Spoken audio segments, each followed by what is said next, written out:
Hello, can you hear me? It's coming home. It's coming. Not What's quite. up? I'm good, mate. I You? know. I'm, between the It's, McGregor it's, fight and the football, I'm still. I'm a Welshman, man. Like, bear in mind, like most of the Welsh, they wanted England to lose. So oh wow. So you're I'm the just a only. bit. You're feeling the England. What would you make of the fight? What would you make of it? Oh, mate. It's It's hard. bizarre. It's bizarre, in my opinion. It was. It's hard to say whether the break was caused by McGregor or Poirier, so I don't know. I mean, McGregor said there was something he had a scan during training, but I I mean, don't know. in disregarding the break, but like just the whole way Connor was, like to me, it looked like he was possessed, like by a demon. I mean, the way he was acting, Bro, it was weird. I don't know. I think he kind of is, and I think that demon is called Dana White. So I genuinely think, I mean, if you look at Dana's lifestyle, he's around tables with like strippers, drugs, literally poker, all this shit, like this materialistic shit. And I mean, when Connor was starting off, getting into everything, everything was about focusing on visualization and manifesting his reality. But now it's like he's just trying to get back to it, and he's selling himself to the devil, materialism, to reach that. So Yeah. I mean, upset. I know fighters use like entities or whatever to like take over them and Trent. to give them some kind of some kind of advantage. But for me, it was blatantly like good versus evil. So I wanted Poirier to win the whole way through. And plus, I just think he's better. Like he's better. Yeah, He's a better fighter. I mean, it seemed like it was like a stoic dad representing like traditional families against like this evil Yeah, yeah, demon. yeah, I don't want it to be that way because I mean, I like McGregor. He's one of my heroes. So like for this, for him to go down this route, it makes me feel shit. And I don't want to not support McGregor because he's a huge inspiration to me. So it's very interesting. It's very interesting. yeah. Yeah, How's my sound quality, by the way? Is it better now, or yeah. It sounds quite good. I bet you it's still picking up for this right now? I don't really know. I'll be honest. It sounds similar to the last time we did it. Right. Do I sound louder now? No. Shit. Right. Give me a sec. It's exactly what I didn't want to happen. No worries. Manage settings. This is not right. A replug in.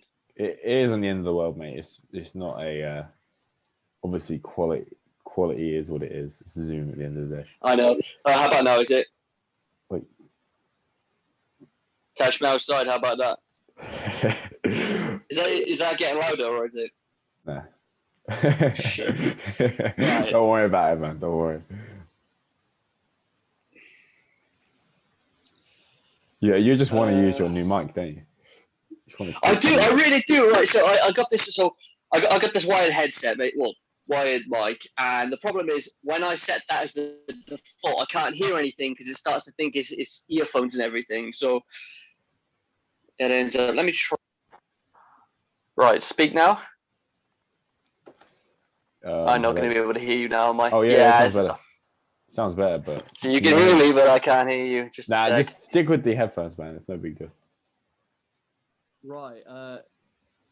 Speak now. Yeah. Hello. Hello. Can you hear through here, or is it? I can hear through. I think your microphone. Right. Well, fuck that mic. Fuck that mic. We'll do it without it. Right. No worries. I'm just going to keep it here to look professional for my shit quality. All good, man. All good. So, sexual function is it we want to talk about? Yeah, I mean, honestly, I just want to talk about. For me, I'm very like this conversation. I want to talk more. Yeah, obviously a bit of sexual health, but also just like that the kind of I'd say like the androgen receptor in the brain. Like that's what I find so interesting because I think out of all the pieces of the puzzle of testosterone, this is kind of where I'm at, where it's like I need my brain to be masculine. I need my you need your brain to start binding to more testosterone so you get more of that androgenic effect, basically. Yeah, but like to make me act more like a man, because I'd say right now I'm in a state where I'm acting pretty masculine. I'd say if I compare myself to 2 years ago, yeah, I'm very much more mature in like the way I think, and I'm much more grounded and calm. Yeah, exactly. Yeah. But I feel like if there's more of a way to enhance that, like how deep does it go? Because I'm sure estrogen is still playing a role somewhere in my, Yes. So okay. So this has been mainly through trial and error. So I've been messing around with things like boron we talked about before, and the interesting thing with boron is that although it lowers estrogen and increases testosterone, DHT, and free testosterone, over time your estrogen starts to go up. And I recently saw a study in which it's because B2, it depletes vitamin B2. So when this is depleted, you end up, your estrogen, it helps regulate and actually detoxify the estrogen. So your estrogen starts to go haywire, and then you start going loopy. So yeah, estrogen, it's interesting. Where did you? How do you find that out? That it depletes B2. So there's a study that basically I was taking boron, and I was sick and tired of having to cycle it, 1 week on or 2 weeks on, 1 week off, and it got to a point where I would take it for a week, I get all the good effects, but then this estrogenic effect would just come back so quickly, and I'm thinking, hold on, how is this happening? I mean, this is supposed to lower estrogen. There must be some sort of mechanism behind this that I'm missing out on. And I can't remember whether it was a biohacking community. I saw it posted, or I can't remember exactly, but I saw this thing about it depleting vitamin B2. So I was like, hold on, okay. The first boron supplement I ever tried was with a really high amount of vitamin B2, and I just assumed that was random. So I started taking that again, and it seems like my estrogen has gone down significantly. So yeah. So when you say your estrogen went down significantly, what were you experiencing, like as estrogenic symptoms of taking too much boron? Right. I'm pretty much, like, from my own experience, I'm certain about this, but the higher your estrogen, the lower your self-control. So whenever, for example, your estrogen levels are high, you might feel more anxious, you might feel your heart rate's more, it's beating faster. And I believe this is primarily because estrogen increases glutamate. Right. Of course, that being the primary excitatory transmitter. So when you've got these high levels of glutamate, it's like your ability to self-control, it goes haywire. So that's, anxiety and even just stumbling when you speak. So interesting. Yeah. Very interesting. Anything else you experience? Like, so you say you experience that kind of excitability in talking too much and indulging in things. Yes. So I'd end up like, I don't know whether it's just, I'm practicing no fap, but my brain would just constantly be thinking about either messaging girls or just sex or just all this stuff, and it just really it takes away from my productivity. I'm ADHD, so I'm barely productive as I am, but then that on top, it just makes it really difficult. So what I found is, I'm currently running raloxifene to get rid of some gynecomastia from high estrogen I had a few months ago, and raloxifene has not been working while my B2 levels were depleted. Right. That's an interesting one. That's very interesting. So what does raloxifene do? Yep. No, you go on. I don't know what it does. Yeah, so raloxifene is a SERM, so it essentially binds to certain estrogen receptors, and it can either increase the amount of estrogen that goes there or decrease it. So it's primarily used in bodybuilding communities to reduce gynecomastia. So I've been taking this to essentially shrink down because I've got some mass build up there, and it did the right nipple, like that's all good. But then for some reason, at some point, the left nipple it was almost as if it was getting worse rather than better. And I've been taking boron to counteract the SHBG because serums generally increase SHBG, but I didn't realize I was crippling my B2 levels. Right. So yeah, it's interesting. So like, yeah, I mean, very interesting. So where do you stand with boron right now? Like, what's the protocol to take it without having those negative effects? 'Cause I take boron. I take like 12 milligrams a day. I've been doing that for about a month or two. So boron at the moment, I'm still running it. I would personally say take boron, but take it with vitamin B2. If you're not taking it with vitamin B2, your ability to flush estrogen out is just going to be affected, and if anything, you're gonna have the negative effects of it, of high estrogen, which is not what you want.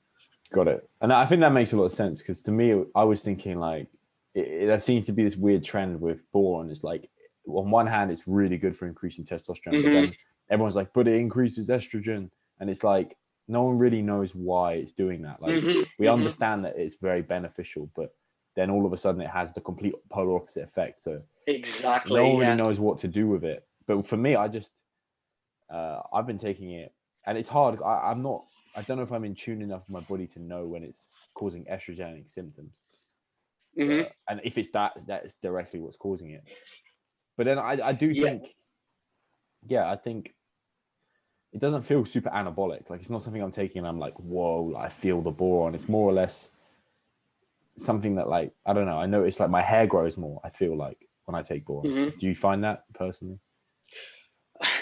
I notice at the moment my hair is growing really fast. I mean, I keep having to shave over it again to try and keep it short for the summer. But with boron, like for example, yesterday I felt very low testosterone, and that's because I've increased my raloxifene dosage, which is I guess it's down to the increase in SHBG.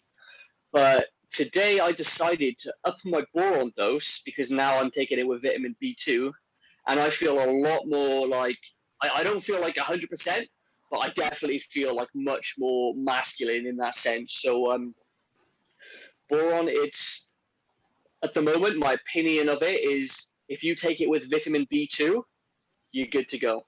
Cool. Okay. I'll look into that. I will look into that. Very interesting. Yeah, I mean, where do we go next? Where do we go next? Like I remember on the last talk we had, you talked about Cistanche. You were talking Cistanche, and I'm thinking, what is this herb?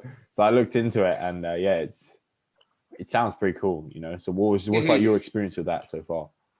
So I've been taking it for, I don't even know now, like a year.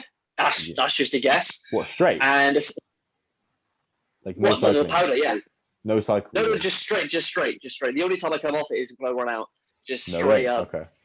Sounds cool. So I mean, it's got some. One thing I like about it is it's got some effects on the gut bacteria to help normalize it. So that is, with someone who has autoimmune issues, like myself, for example, you want to keep your microbiome in check. But generally, like for androgens, honestly, it's like the perfect herb. It increases your DHT, your testosterone, and it protects your hair as well as your prostate. Like, what more could you want? Yeah, that sounds pretty good to me. One thing about it that I think this is the USP, like the fact that Genghis Khan used this. Yeah, I was about to say was that. Literally his like favorite herb. He used to just go around having sex with all these women. So it's like, how do you even maintain that? Like, do you know how much sex you have to have? 10,000 women he slept with, isn't it? From the rest. Probably much more. I think he was something on like 3 to 4 women a day, different women. Wow. Yeah. That's insane. You need some stamina for that. And like, what effect is it when you take it? Or, I mean, I don't know if it's like a level you built a tolerance to it, but what effect do you find when you take it? Like, how does it affect you? It's like, it's kind of like androgenic in a sense. It's like something you take before the gym, and then you kind of feel like a little bit of fire in your chest. Yeah. So that's primarily, but at the moment, I'm not using it for that because I'm doing intermittent fasting. But generally, if you take it, you want to take it with a high saturated fat meal. apparently that with the cholesterol, it really, really helps the production of testosterone. Interesting. Yeah. And like, you think this is a herb worth investing in? Because I mean, I looked up, I'm pretty sure it's quite an expensive herb. It's not cheap. It depends where you get it. I mean, I think it's something like Lost Empire Herbs or something like that. They do it for, I don't know, like 40 odd quid, which is like, I don't know, like $55. Is that what you're using now, Lost Empire Herbs? No, I personally, I just buy it off eBay off some China. There's some like Chinese in China that's used in TCM, traditional Chinese medicine. Right. So I just buy like branded ones from there, ship it. It takes like a month to arrive, but you know, you get like 2 months worth. So it's true. It's hard.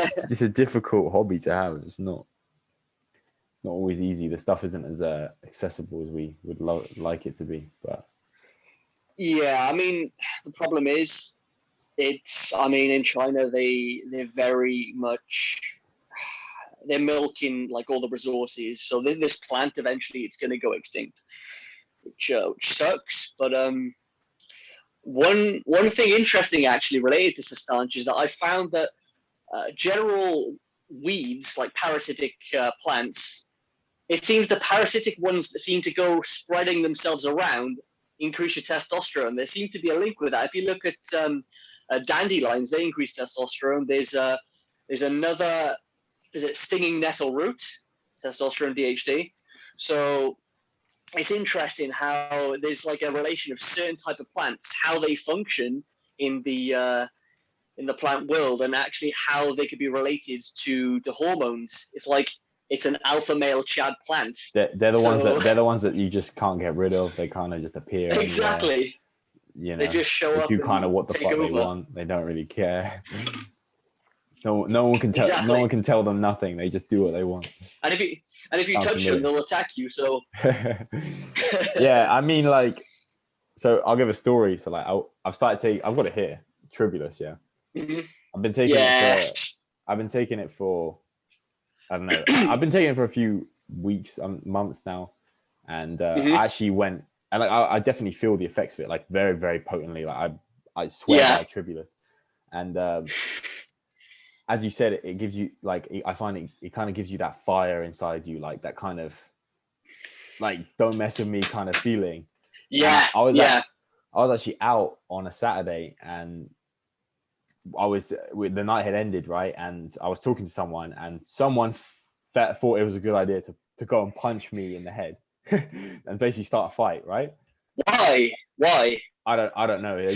They saw me. They were like, he's a big guy. We'll take him on. And basically, I'm not even kidding. Like, something just went off in me, and I went absolutely mental. Started throwing punches at these guys, throwing these guys around, literally beating the shit out of them, shouting at them. That level of assertion with the DHT gives you. Man, they literally shit themselves. They were like, who the fuck is this guy? Like, he's literally crazy. Who the fuck is that guy? But the crazy part about it was, although I was extremely aggressive and angry, like in combat mode, I was also in control of myself.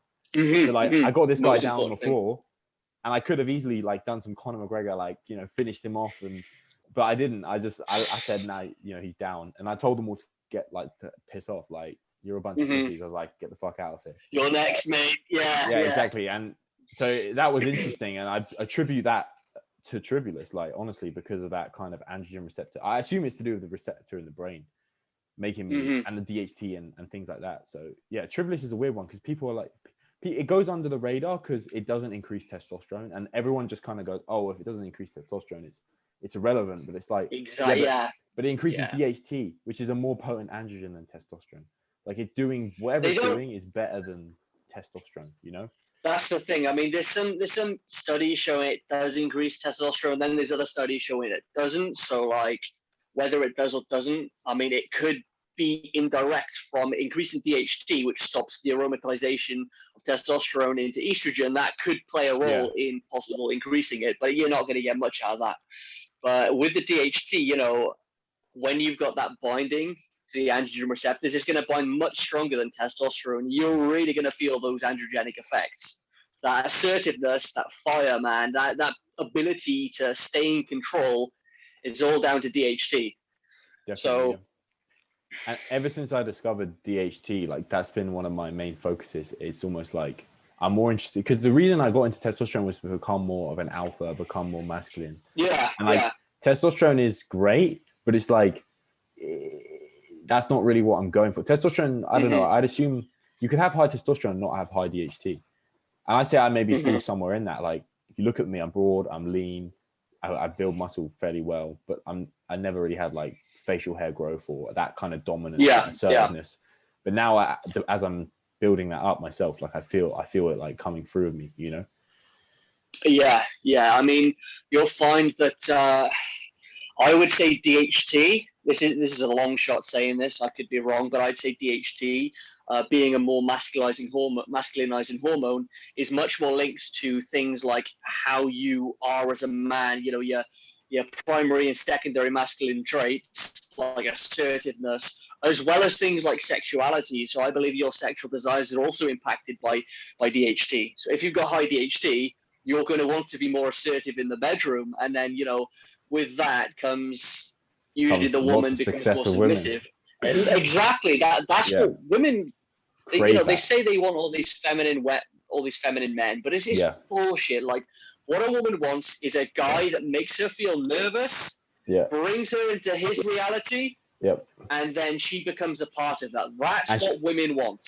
Essentially, she wants a masculine man that, like what you said, that she can trust in every sense of like physically, emotionally, sexually, everything.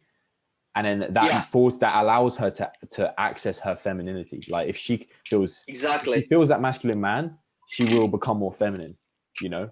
Yeah. But as the tables change, so to say you act more feminine around a woman, she will start to become more masculine. She'll start to boss you around, tell you to do this, tell you to do that. She doesn't like that. She'll start to resent you. Exactly. Yeah. She'll lose respect for you, and she's no sexual attraction. I literally just made a TikTok about that, actually, funny enough, but it's true. Like I've had my own experiences of it, in terms of like demanding respect, kind of laying down the groundwork and whatnot. And women, like you said, when they're nervous around you, they respect you more, they're more attracted to you because that's what they want. They want that kind of guy that, like, do you know what I mean? It's so masculine. I mean, ideally, you listen to Elliot Holtz, right? So you're going to know what I say, this tender aggression. So you want to be a guy that's going to be there who can protect her, but also a guy that you're like a feather when you touch her. You put your hand on her face, and even though you have that ability to just break her neck, you don't, because you be tender. Yeah. And I like that's the ideal male. Yeah, I like to think of it as like an iron fist in a velvet glove, Or there's another saying, it's better to be a warrior in a garden than a gardener in a war. Have you ever heard that saying? Yeah, it sounds familiar, but I like it. But yeah, it's cool. And I've heard something like that. It's like, I just, things like that, like that's kind of where I like to think I am. I have the ability to physically, like, as men, we're built bigger than women. Like we can, this guy built different. Yeah, like, because girls have seen me. Goes like that girl. So basically, when that fight happened, there was a girl there with me that night, and she saw it all happen. And she even said to me, she was like, "I'm not gonna lie, that was sexy." Like exactly. Although she was very, it was very kind of a lot to take in. Like it was kind of traumatic in a way because it was just a lot going on. Like she's kind of terrified. Come the end of it, and I obviously came over and made sure she was all right and everything. But the whole situation, like, it showed her that, like, look, this guy, he ain't no like pussy, he can protect me. Yeah, he's dangerous, like, and he doesn't take no shit. So she's seen if she knows, if she knows that she can rely on you to protect her, she will be submissive to you. Yeah, it's interesting. It's very interesting, and you have to lead as a man. You can't just. Oh yeah, women, like feminine women, can't make decisions. Like they won't make a decision. You like this is one thing that guys need to get their heads around. Women will never approach you. They will never, ever, ever, ever, ever approach you. Never. They will look at you. They will give you eye contact. They will hint. They'll give you signs. Yeah, they'll give you signs. But I promise you, like, they will never come over. It's down to you, my friend. Like, you have to step up as a man make that approach. And it's hard, but you'll feel good for doing it. And even if you get rejected, you can say to yourself, you know what, I had the balls to do that. No one else is doing this, you know. But this is kind of off topic, but you know, it's still something relevant. I mean, it's very interesting. I love this topic, and I get a lot of hate from, you know, in this modern world, people just assume that, you know, men and women, we're just like the same thing in different, you know, with different genitals. It could not be further from the truth. Could not be further. I mean, and both these topics are simultaneously related. We're talking about testosterone. Yeah. This is an attack on our masculinity on a endocrine level. Like they're literally physically trying to castrate us chemically and whatever. But then we're also talking about the same thing, but on a social level. Like we're conditioned to act and think and be a certain way around women, which is not what their inner nature actually desires. You know? Yeah. I mean, like there's a study I posted on my Instagram. Like 2 weeks back or whatever, and it basically says like the men with the highest testosterone were the people in society who are most likely to inspire change. And when it actually, if you go down into the study, what it says is that the pro-social effects of testosterone are basically, they make a man say what he believes to be the truth, and with that he leads. Yeah, I definitely feel with that. I feel that 100%. I don't know, like we could talk about this. I mean, today, as an example, I would consider myself a high testosterone individual. I personally think I'm at that point. You know, I've gone through this whole journey. I'm at a point where I would consider myself. I'm not saying I'm the highest of the high. There are guys I've met that definitely have higher testosterone than me, but I'm definitely up there. And I noticed today, like these guys are talking about the COVID vaccine, right? I'm probably going to get reported for this, and they were like, you get taken down. Yeah, they were like, so they were talking about, I've had mine. They were like, have you had yours? And I'm like, no way. I was like, no way, like not a chance, like never going to happen. And I noticed like the pressure, there was a bit of pressure because everyone there was someone who had already had it or taken it. And I was like, I was willing to like make it very clear that I had no interest in that. I think I honestly attribute that to the hormones, honestly, because I wouldn't typically have been so kind of like blunt about it, you know, just kind of like, I don't really care what you guys think. I don't know what your thoughts were. I mean, if you do your research and you can convey it in a leading manner, like if you're like a bitch and you try and explain it, they're not going to pay attention. But if you can do it in like a masculine sense, they're going to see you as someone to be listened to. Definitely. So yeah, it was one of my best mates actually. He had a work gathering like a few weeks ago, and he's like an androgenic guy, man. We call him Chin because his jawline is just absolutely huge, and essentially everyone on the table, they were all from his workplace, and they were like talking about the vaccine and stuff, and then he puts his opinion through, saying he's not against the vaccine, and just the way he conveyed himself so charismatically, people respected him after that, and they didn't, they started to agree with him. Wait, he was saying that he didn't want to take it or did want to take the vaccine? Didn't want to take it. Oh, okay, cool. Against the table that they all did. Yeah, definitely. But that's what. But all those people on that table, what are they doing? They're simply following what everyone else is doing. They're following. They're sheep. They're only just... like. Do you ask people why they got it? Well, everyone else got it. Well, everyone else is getting it.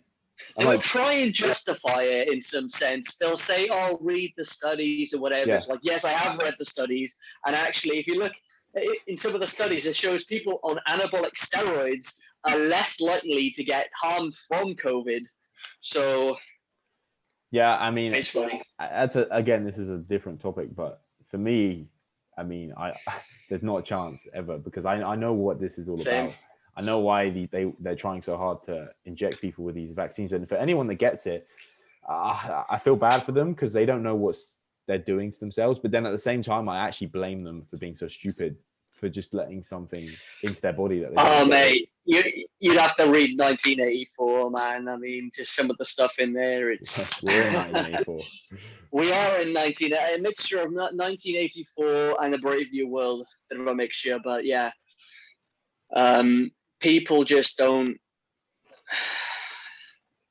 have awareness. But the thing is, like, They don't, and unfortunately, not everyone will make it. I don't think, but there are guys like me and you and Alex and Elliot Hulse and many other people that like we're coming back. Like men are coming back, you know. And as you said, The tables are turning. The pendulum can't stay on one side forever.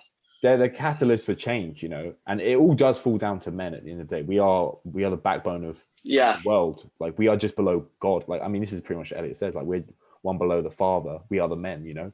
There's the patriarchy.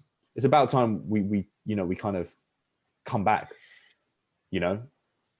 I think and the thing is, the people don't understand that when men are strong, women are strong. Like women can actually confide in a man, and that's something they have not been able to do. Because what have you got these days in society? You've got fuckboys. You've got these guys that just they don't have any goals or anything. So it's like they want to be with the fuckboys because they're doing their own emotion. Thing.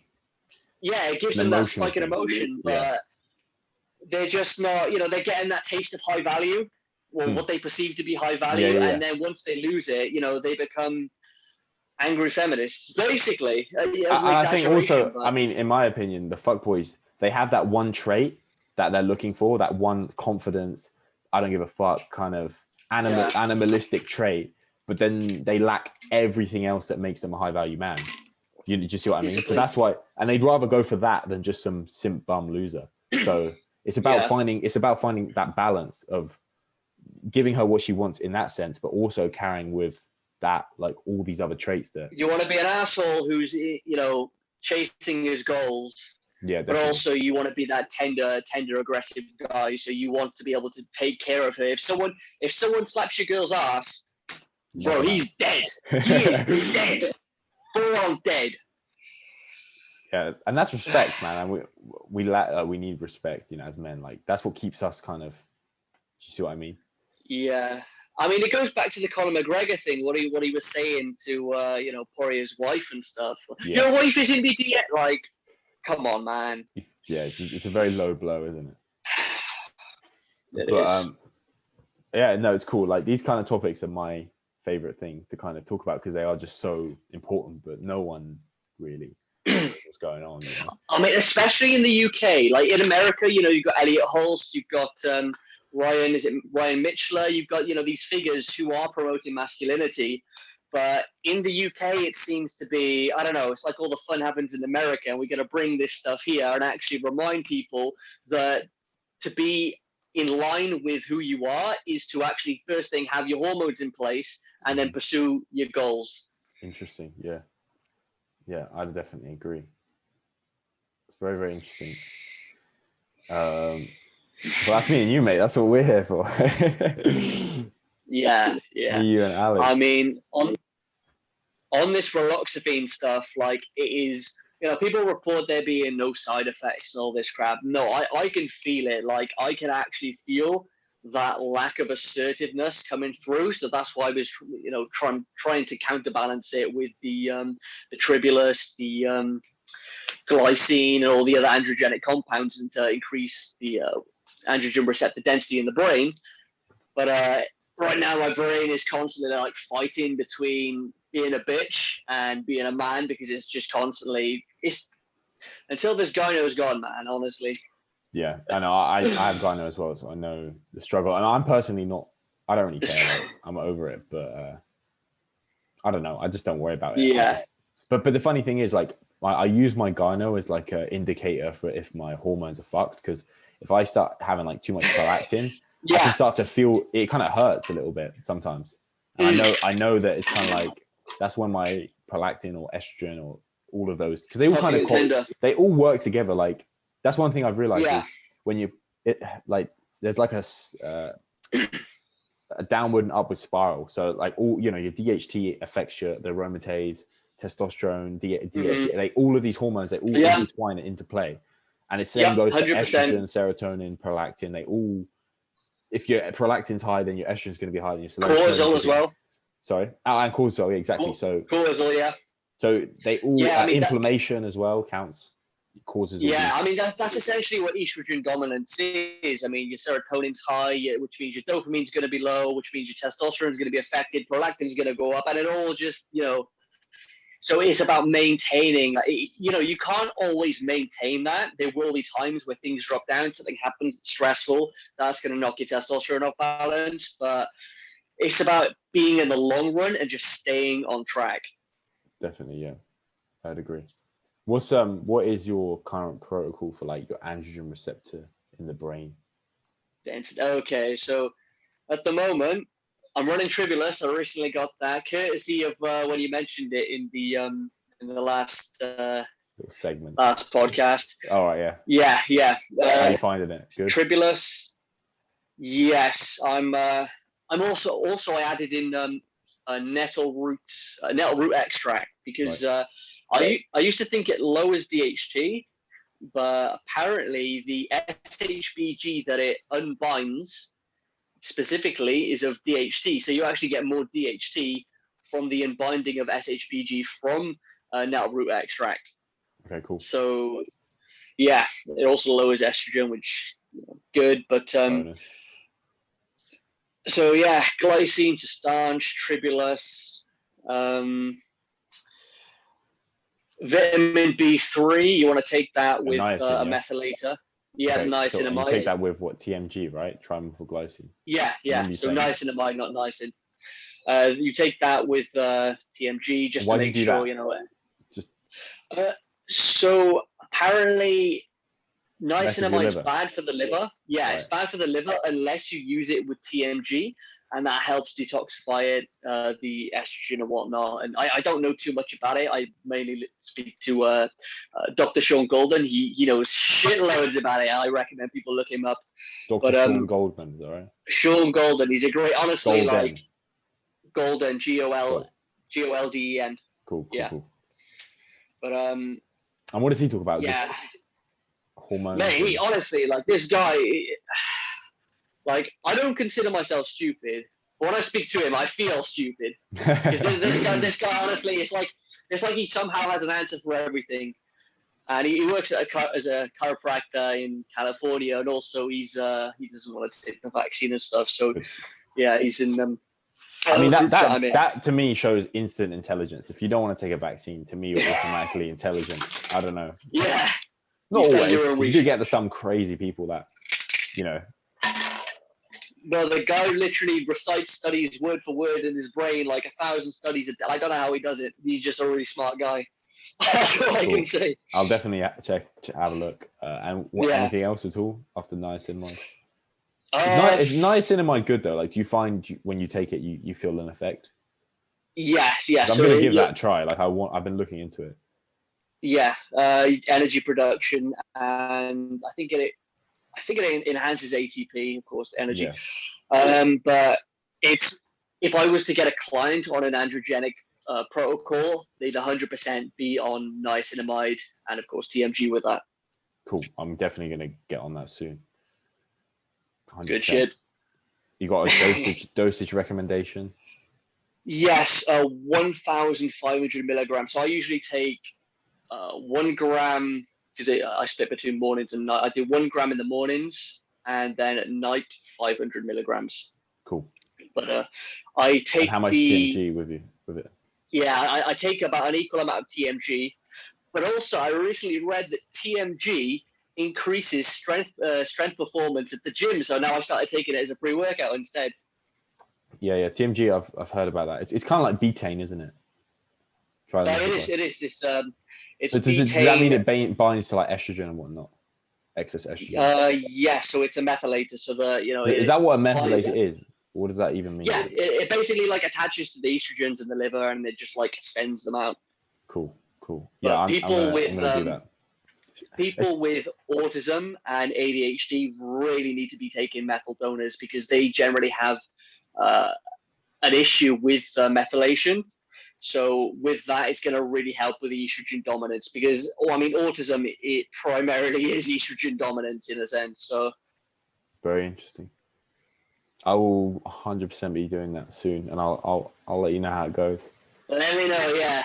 And anything else at all for the androgen receptors in the brain? You're catching me off guard. So yeah, I throw in some nettle root extract. Niacinamide. I said, you taking the glycine? Oh yeah, of course. Oh yeah, of course. That's a 10 staple. grams. That like are you Yeah, taking 10 grams a day? 10 grams. Yeah, I mean it's better if you get it from Food. bovine gelatin, Right. but you have to take a lot of that to get that. So I got it in free form, so that's fair enough then. Yeah. yeah. I'm trying to think now. What else? You're catching me off guard, man. I'm just very interested. Oh gosh. I mean, generally, you want to abstain. Like, you want to abstain from certain foods that are going to impact your androgen Yeah. receptors. So like, high omega sixes, soy, all this kind of stuff. I mean, they say, oh, soy doesn't affect testosterone. Well, actually, if you look at what it does, it significantly reduces your receptors and actually decreases DHT. So you don't want to be eating that, like in any form. Yeah, that is another. So I would assume that's another stay factor safe from. because you've got the estrogen receptor and you've got other things that you got what's binding to the androgen receptor. Then you also got things that are gonna. Mm.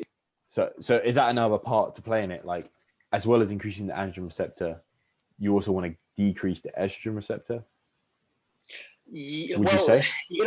you're gonna find that the more androgen receptors you have, I mean, when that's binded to DHT, I don't know, like I can't give you an answer, but I assume that it's going to reduce the amount of estrogen receptors, and I believe it's like a constant battlefield in which, in modern society, the estrogen receptors are winning because there's so much endocrine disruption happening that people's brains are becoming more estrogen dominant. Yeah. So, yeah, there's also what's it called? Carnitine, L-carnitine, L-tartrate. Cool. And that in the brain, yeah. Yes, I I've believe. used carnitine tartrate, and I definitely noticed a masculine effect from taking it. Yeah, but I noticed my chest started growing more hair after I've been taking it for about a month again. My chest started growing more hair, but I avoided it for a while because it always made me feel like fatigued. Yeah, fuck your Yes, thyroid. bad for thyroid and makes me feel at least fatigued. So I've been increasing vitamin B1 thiamine to try and counteract that. Interesting. Yeah, I mean, there's got to be some way around that. There's got to be some way around that. I mean that's from Sean Golden again. He said try high dose thiamine, and I've tried it, and honestly, I feel I'm still not 100%. I probably should increase the dosage, but I feel much better than I was. So it's like almost like a chronic fatigue I was getting from it. Cool. And would you say that's it then? That you can think of?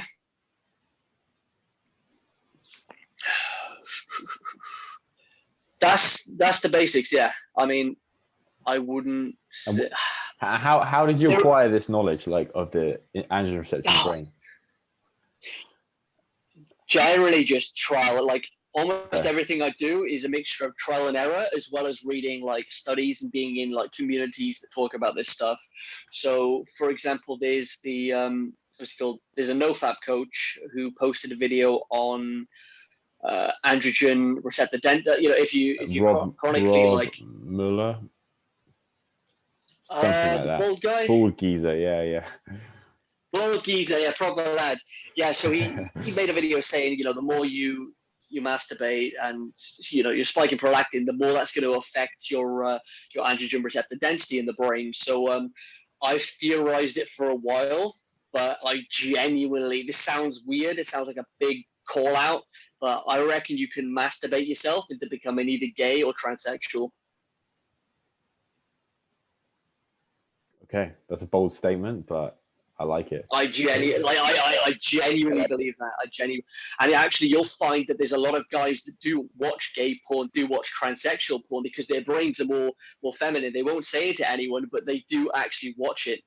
So it's one of those things guys don't want to talk about, but it is an issue which is primarily down to the receptors in their brain not binding to enough androgens.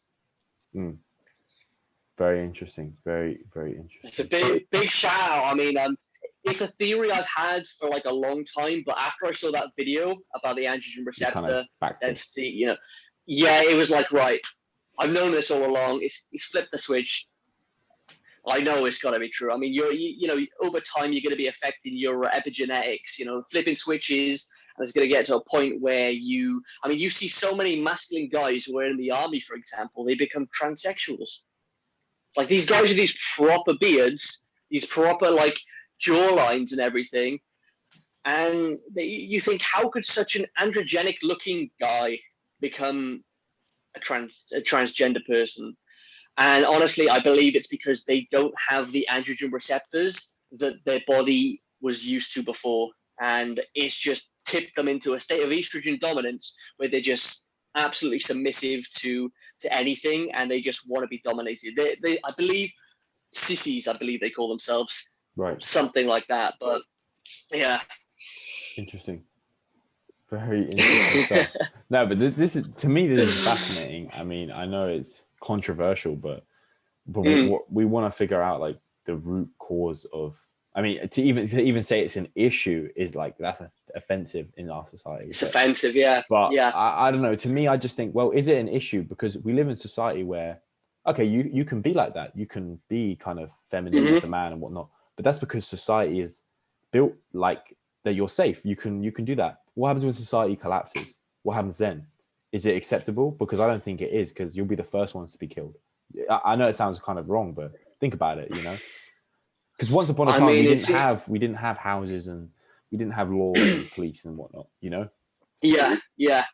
I mean, it just seems like society believes it's not going to collapse, which is just, honestly, in our lifetime, there's going to be a world war. And I don't want to say that with ease. War is my biggest fear, but there will be a world war.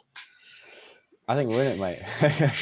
I think we're in it right now. I think, well, I mean, if you look at, you know, it's not just psychological, but if it's just, you look at, for example, America, China, Russia, they're always hacking each other non-stop. There is literally warfare going on, like electronic warfare, and there's no laws about it. So they're just doing it, like basically attacking each other all the time, cyber warfare. And it's just worrying if that gets to a point where it becomes, you know, an actual physical warfare where I don't even want to think about it, man. Yeah. But it might be good to get a shelter one day somewhere in the mountains, get your own little apocalypse shelter, and you know, have a few chickens there. It would be cool. Live off the land, survive. Get your own tribulus. Yeah. Grow your own tribulus. Yeah. Live the androgenic lifestyle, you know. Yeah. But yeah. So like, would you say from your own experience, you know, you said, you know, when they're estrogenic, these guys are more like, they're like sissies or whatever you want to call them. Mm-hmm. Would you say then being more androgenic, it allows you to be more, because I know you said like DHT affects like your kind of assertiveness, like in the bedroom. Mm-hmm, mm-hmm. Would you say that, have you experienced that yourself, like where you've been more kind of like dominant with like women and whatnot? Oh yeah. Yeah, I mean, that's why I love to speak about pine pollen, because whatever that has, you know, the different androgens, epitestosterone, androsterone, androstenedione, all these androgens, whatever it is, it just has everything that just your body needs to make you feel like an absolute king. And that's why, you know, I love pine pollen, but it's a shame that you can't take it every day. Yeah. It's like you get a taste of what it's like, but then you got to go back. Yeah, I mean, if you're on TRT, you could probably get away with it. In fact, I probably would if I was on TRT, but that's not the case. Actually, it made me just think of another herb that I just wanted to know if you've used, Boutea superba. Have you ever heard of that? Yes, yeah. So yeah. There wasn't a study in it. Well, there was like an experience where it was documented. Some guy in Thailand started taking this Boutea superba, and he started getting really horny or something, and his hair started falling out. So that's quite strange, because that would imply his estrogen went up as well. But yeah, his DHT came back something like 3,000% higher than what it should have been, or something like that. Okay. But yeah, I need to re-experiment with that. I have it upstairs, but I need to test it out again. How did you get your hands on it? Like, did you get a good one, or I'm trying to find a good brand. There's one on this. I'm trying to remember the green bottle. I'm trying to remember the brand name, but you could find it on eBay. And there's one brand that everyone just recommends, and I think it was the brand that the Thai guy even used. Oh, so yeah, nice. My hair goes all out. 3,000% more DHT. Yeah, I'll take it. yeah. I mean, if you have, can you imagine taking that with like boron, nettle root extract, all this stuff to increase the androgenicity? You walk around. Like, Yeah, but that's kind of what I'm going for. Like, I'm not afraid to go that far. That's the goal. yeah, My yeah, goal. That's, yeah.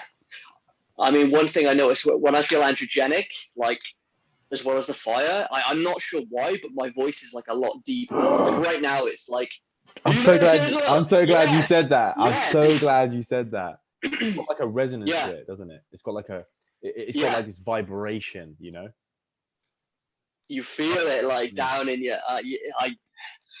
At the moment with raloxifene, I'm feeling like my voice is just. I don't feel like is got that depth to it, so I sound a bit like how I think I sound like a bitch, but I mean, at the end of the day, it's like it is what it is. So but I think there's androgen receptors attached, definitely in the larynx or something like that affects it. Because when I started this journey, the first thing I noticed, my voice got deeper, and there were certain pitches, high pitches, I just couldn't reach anymore.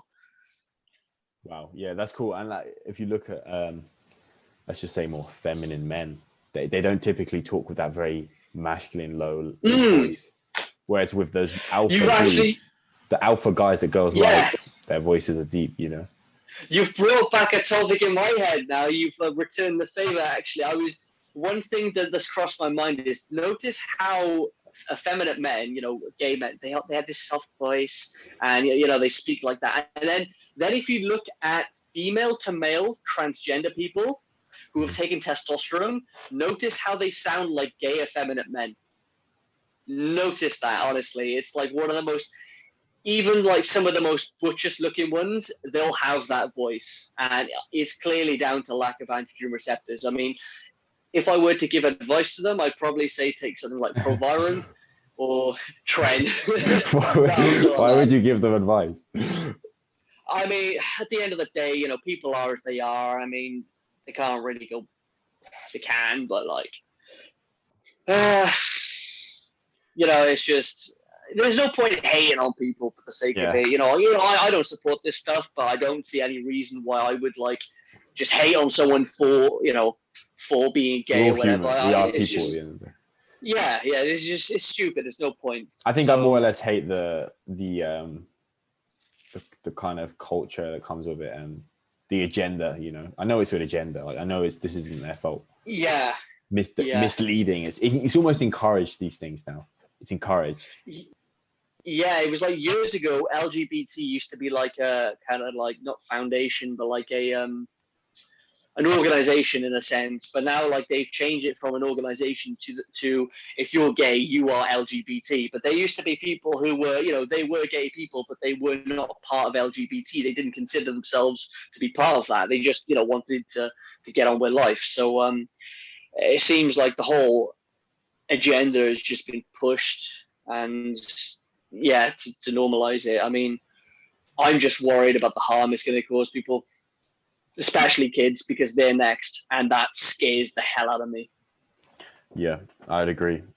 I think with the estrogenic kind of world they're living in, their development, these kids are developing and they're not developing with the same broadness, the same, there's videos of kind of kids in like 2000, I think it's like, or 1998 or 2001 or whatever. Mm-hmm. And they're like 16 years old in like high school, but they're walking around, they look like 21-year-olds. Whereas now you get 21-year-olds that look like they're still in kindergarten. Yeah. You could even argue I'm one of them, There was you got that jawline, you got that depth to the voice, bro. That's what it's all about. But I'm working on it. There was a news article a few weeks ago where it said they're going to start giving sun cream to kids, like in like more impoverished areas. And I understand they think they're doing good, but like the amount of crap is inside like sun cream. It's just like, oh my Yeah, it's gosh. awful. God, it just makes me lose faith. It's like like people say it's part of the science to, give them this, it's going to protect them from the sun, but they don't look at the science of all these ingredients they're putting inside this crap and how it affects their hormones, their brain and Yeah, everything, and like vitamin D how they're absorption. carcinogenic. And It's I got a a weird question for one. you. Yeah, go on. Would you raise your children in the UK given how things are changing socially? It's a good question. I mean, I don't know where I'd take them. I don't know where the next best thing. I mean, in a perfect world in my head, I don't take them to school. I don't, they don't get introduced into that thing. But unfortunately, that's probably not going to be the case. But yeah, I could probably pull it off. Mm-hmm. I've been pretty cool family. Yeah. Yeah, so we do things a little bit differently than other families. I see. There won't be no vegetables on your plate. Fair enough. So what happens when you find out that there's a what are they called? Transvestite reading to your kid at school? Well, that's a very good point. I would say that I would embody so many masculine traits that my child would be intelligent, or when they get to an age, they'll be intelligent enough to decipher that this is how you're meant to be. There's 3 to 4 year olds. It's happening to 3 to 4 year olds, and they're teaching them. In Wales, they want to teach. I think it's from age 3. They want to teach them sex education. Yeah, this is a tough question. I like it. Yeah. That's a really tough one. I think no one really knows because who's had to deal with that yet? Maybe I don't even know. I actually don't even know. I think they're all. I mean, I believe they're all pushing us to normalize pedophilia. I genuinely believe, in Hollywood, it's all over there. The elites do it. Jeffrey Epstein is what's it called, Prince Andrew. They're going to get to a point where they want to normalize pedophilia, and they're already starting it by teaching it. Well, they apparently propose to teach it to kids age 3 plus. Come on. What happens when you teach these kids this stuff? It's like they're going to be curious, aren't they? Mm-hmm. So, and of course, if someone does it to them, they're not going to think it's bad. They're going to feel the sensations and stuff, and they're going to think it's something to. Man, it's sad, and it honestly makes me sick. But I wouldn't raise kids in this country. I just don't think there's any chance to avoid. I would rather raise my kids in the mountains somewhere in Russia than in the UK. I know what you mean. I know what you're saying. The families are dysfunctional these days. It's rare to find a family that's kind of got their shit together. I'm very fortunate in that sense. Yeah. But even still, I still think there's holes. I'm missing a lot of. I think in terms of my mother's side, the feminine, the nurturing, I got that 10 out of 10 because that's in a woman's nature. She doesn't need to be taught that. So my mum was a very feminine woman. Therefore, I got that love and whatnot. But on terms of the masculine side, the father figure and whatnot, I think I lacked that massively, and that caused me problems because I got too much of the lovey-dovey, nice, cute stuff. I understand that, and it made me too soft. So. That's why I got, and that's kind of how I got into all this because I kind of had to be my own, or look to other places to find that kind of that guidance, And I'd say I'm better. Do you know what's happening? Do you know what's happening now with these kids raised up without father figures? What's that? They're criminals. Many of them, they look for this masculine energy in what should have been a father role. And they look for that in men sexually, and they develop these sexual. You'd be surprised how accurate Freud's writings are, what he said about sexuality. Who's this Freud guy? Sigmund Freud. He was the not founding father, but of mainstream psychology. He's the basically the main guy. The main. No. Actually, I'm aware of where everything stemmed from. I was talking to a girl about it recently. She was telling me all about it because we were actually talking about this topic. I was talking about my dad. Yeah. And she was saying how the son wants to kill his dad, you know, because or the dad wants to kill his son because his son takes all the attention from his mom or something like that. So you got the electric complex. You could be right. I mean, I don't even know, you know. Yeah. There's the electric complex and the what's the Oedipus complex, where it's basically like you see like a mass, like as a girl, for example, the electric complex, you see the man as the masculine energy that you need to fulfill yourself, and the way they put it, well, the way Freud puts it, maybe it's a bit extreme, where you fancy your own family member or whatever, but if you actually look at what's going on in society and the bastardization of society, you'll find that like the guys that had weaker father figures, they either want to be with a masculine figure or they want to be a masculine figure. Interesting. So, I mean, that would make sense. Yeah. I definitely want to be a masculine figure. Like, yeah, but there's many guys that they've never really had that, they don't understand what it's like to be raised masculine, and they just from a young age now, they just identify as being gay because of a certain way they feel, or it's basically social engineering. So man, it's crazy. It's interesting because they had those, what are they called, gay camps in was it in Russia, where they said they can convert people from gay to straight. I mean, right. I don't think you'd be able to do that just through. No, I think if you use the hormone aspect, you actually use that. That's kind of your foundation. Would you agree? Yeah. Basically, and then it's all your social conditioning, your trauma, and all that kind of crazy shit. Yeah. That's basically it. Because do you know what? I'd say that's using myself as a guinea pig. I'd say that I fall into these extremely high states of testosterone, confidence, but then my conditioning holds me back. You see what I mean? Like my conditioning, I'm still acting the same way I was before because that's just what I'm used to doing. But my body is pulling me towards acting a different way. Like I see a girl and I want to walk up to her and talk to her, but then something's holding me back. Conditioning. And in reality, like in that state, I'm ready to go. Like I'd walk up to her and I'd most likely have a lot of success. But it's that conditioning, or I want to talk loud. I want to be very assertive. But again, my conditioning just holds me back. So I think there's two elements to it. Yeah, no, I completely agree with that. There was an experience I had. It was last year. I was doing a protocol to try and fix my androgen receptors because I did steroids, when I in my early 20s, and on HCG I felt really alpha and everything, and I had this assertive dominance, and like my androgenicity was where I wanted it to be. Cool. And then eventually you have to come off, and you get it's not like the same with steroids where you get a big shutdown, but you get like a minor shutdown. And I would be out in public, with this socially, I'd be able to approach girls. But when I start speaking to someone, I start freezing up. I'd be, and it was like, what the hell is going on? Like this change is so different. Like it's like I know I should be confident, but when I go to speak, I can't get a word out.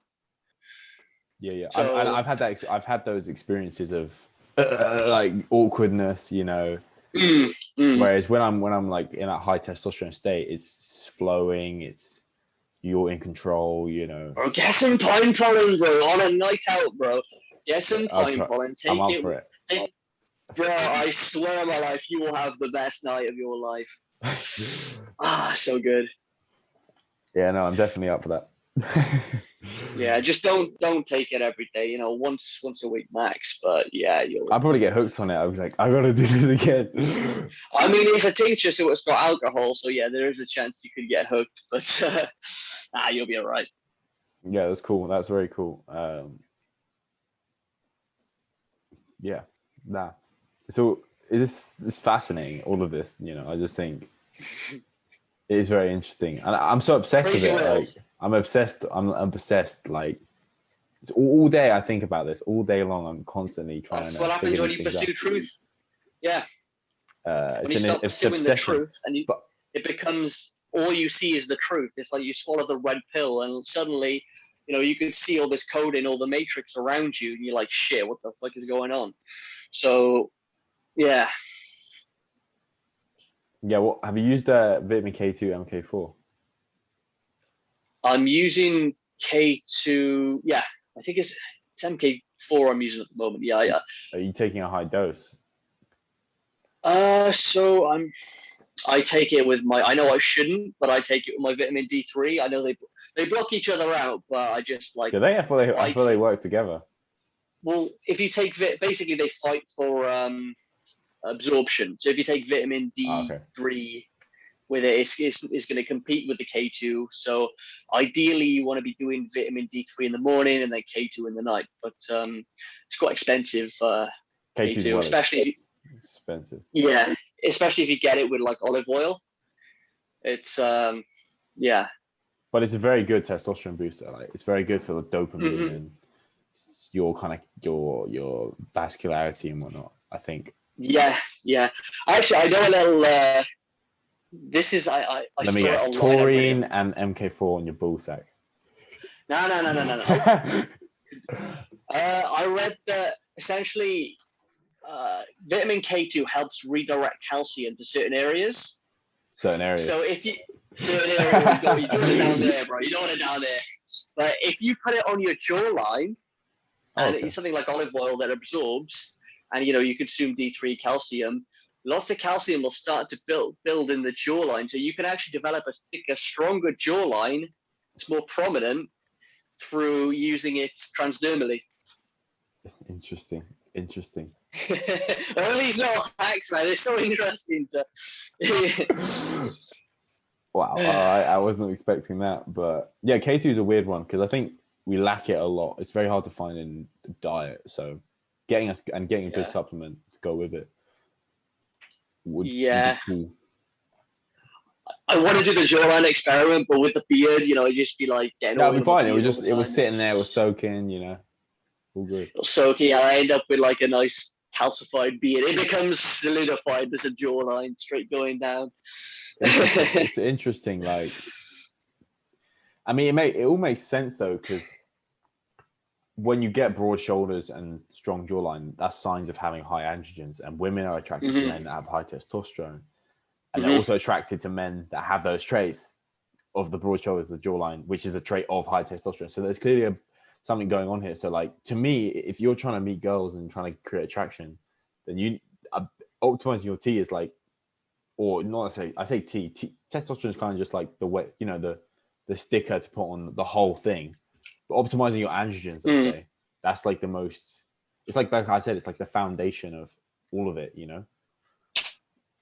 Yeah, I mean, there's going to be certain things that you like, traits you emit, like that women can just tell if you're high testosterone by just looking at you. Yeah. And it's not even just like the physical thing. So I posted a thing, not just pheromones, but that's part of it. But I posted on my Instagram story a week ago or something, where smiling, like they found out that if people that don't smile have more testosterone, and I found as my testosterone's increased, I smile less. I don't like, if I see someone and I'm walking past them, I'll give them a smile. But generally, when I'm training, there's no smile at all. I'm just there like I just proper focused. And yeah, now I think I'd agree. Yeah, you just don't, when you're laughing, yeah, it comes out. But like in general, you're not going to smile as much when your testosterone's higher. That's pretty cool. I didn't know that. But I'd say would you say that's just when you're like focused? No, I would say it's more to do with self-control. Honestly, I link it back to estrogen and stuff. Like, at the end of the day, the female sex hormone is going to do what females do. Basically, it's going to make them more nurturing and stuff, more smiley and whatever. But like when your androgens are high and your estrogen's low, it's just going to be like, I'm focused on my, on what I'm doing, but I don't feel like smiling. Like I would rather feel intimidating than like if I look at someone who's like, I'm in the middle of the night walking down a street, I'm gonna look at someone, I'm gonna be like that. like give him the nod up, just to make sure, just to make sure he knows that if he started on me, I'm gonna fuck him up. So it's linked to dominance and assertion again. I mean, it's all, if people understood how much of our personality is affected by our androgens, then they, this whole thing and what's happening to society, yeah, they would take it much more seriously. I agree. I think that's why I'm so obsessed with it, because I've had the experiences of that change. I've been from one to the other, and I'm like, yeah, no way am I going back. No way. Like, I'm staying 100%, man. 100%. Yeah. Even like for me, it was when I started because I started to notice like people would say things that I wouldn't usually hear. Like, one of my friends was talking about a guy, and he was like, yeah, he's like a very naturally high testosterone DHT kind of guy. And he said, yeah, like that guy, he's kind of not alpha like me and you. And I remember thinking like, wait, this guy thinks I'm alpha? Like, I don't know. It was like, I wasn't used to it. Yeah. And other things like, people start calling me a man. They were saying like, oh, you're not a boy, you're a man. I'm thinking, I love that. Shit, like, I don't know. It means a lot to me because I've strived to become that. And yeah, it's cool. It's cool. I mean, a big part of it as well is embracing yourself as a man. So like, when you think of it now, you shouldn't think I'm a boy. You need to think I'm a man, and you need to identify as that man. And with that, let that stick to your, your morals, your goals, and everything. Let that empower you. And of course, keep your hormones in track, but you want that mindset. I'm a man. Like, what every single person should do every single day, whether they feel good or not, look themselves in the mirror directly in the eyes and say, I am a king. Beat your chest and allow that energy, that masculine energy, to flourish. 100%. But personally, I'd say I'm more a young man. That's where I put myself. Oh yeah, obviously. Because to say I'm a man is like, I wouldn't class myself as a man. Like, when I think of a man, I don't think of myself. You're on your journey. Yeah, I'm no longer a boy, but I'm young. Like, I've got a lot to learn and develop. And I just think as men, we age like fine wine. These girls that get run through and have, be with loads of people, that they're only going downhill every time they do that. With us, everything is growth, everything is building, and as time goes on, we will become better. So there's no need to panic, and there's time. Yeah, that's one thing that that really like takes the stress off, because knowing that it doesn't matter as much if you don't do anything. Ideally you should be working towards your goals. Yeah, exactly. Don't use it as an excuse.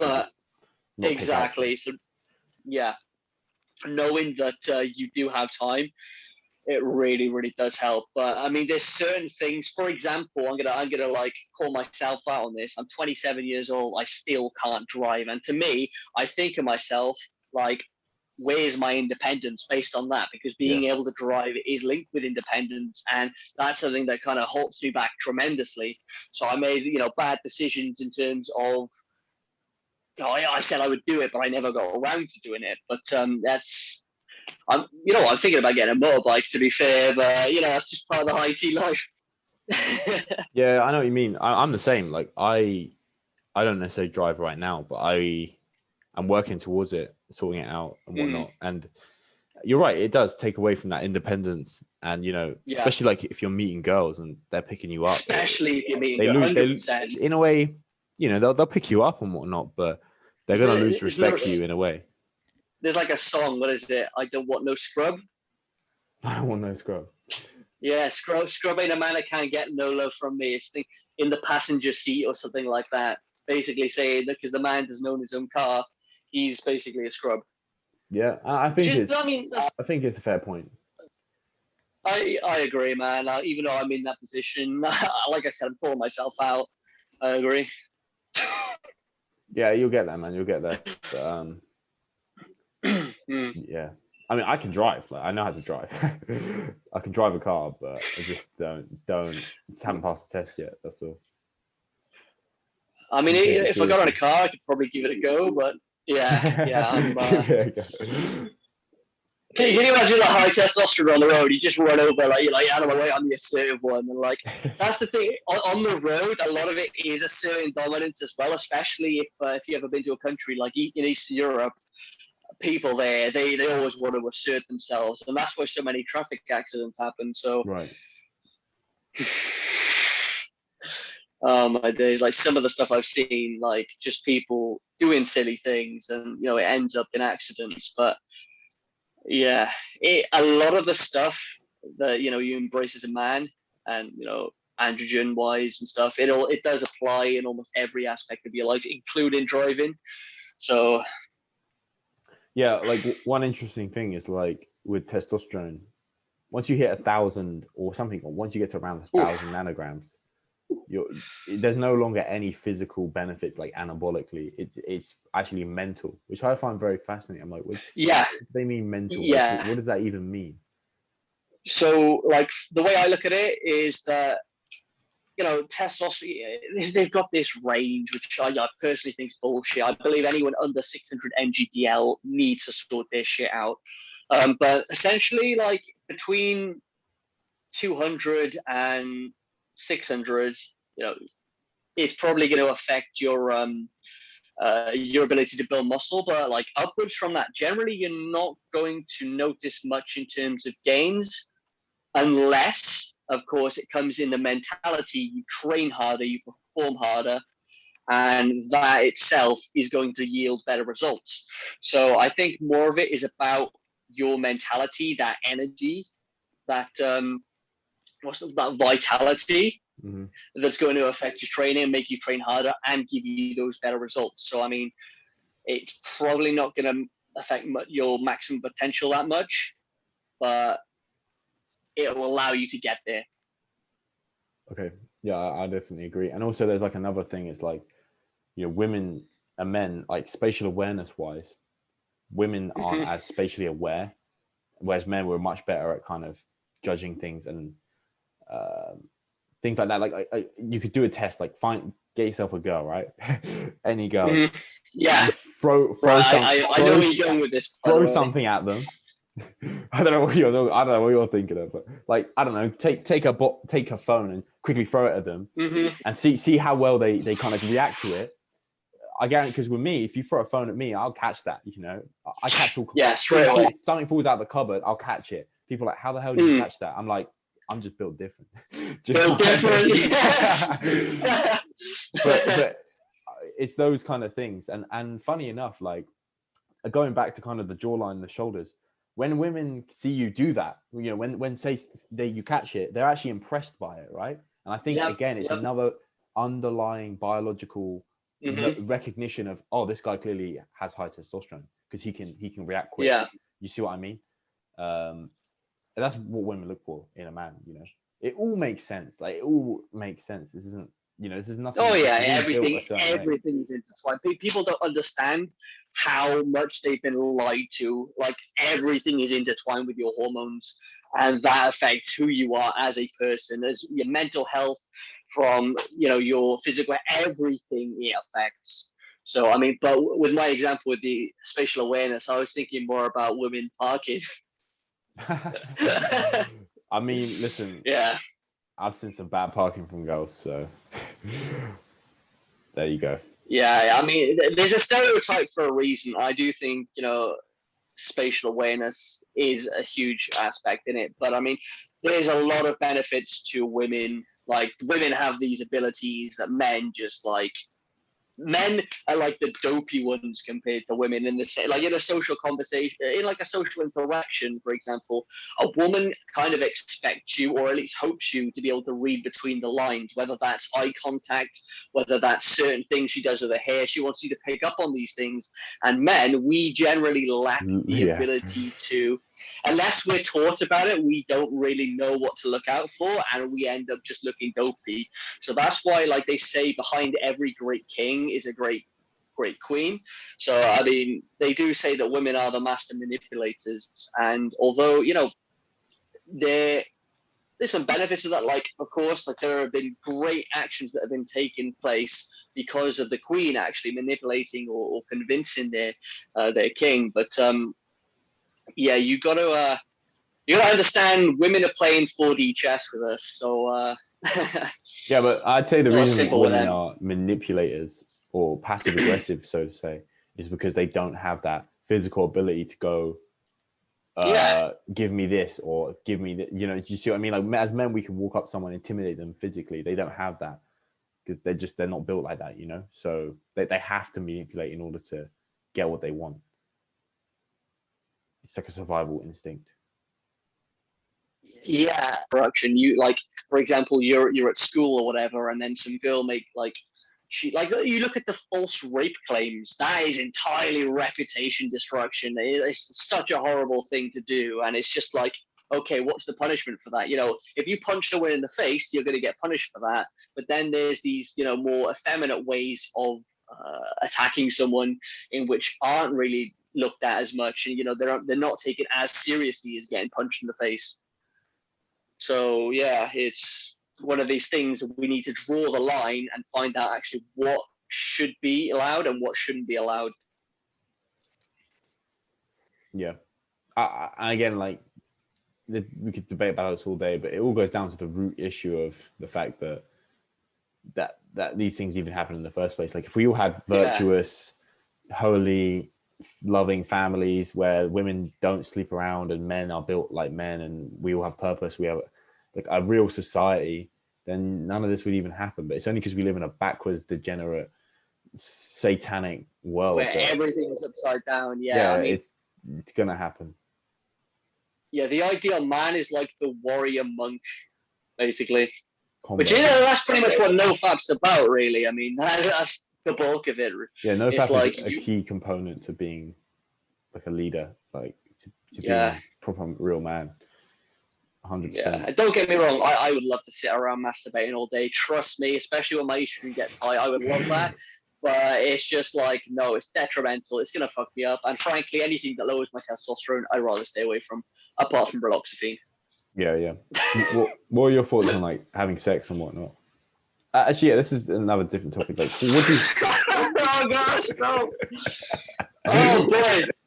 Oh my days! Sorry to just jump. I don't know if that was it.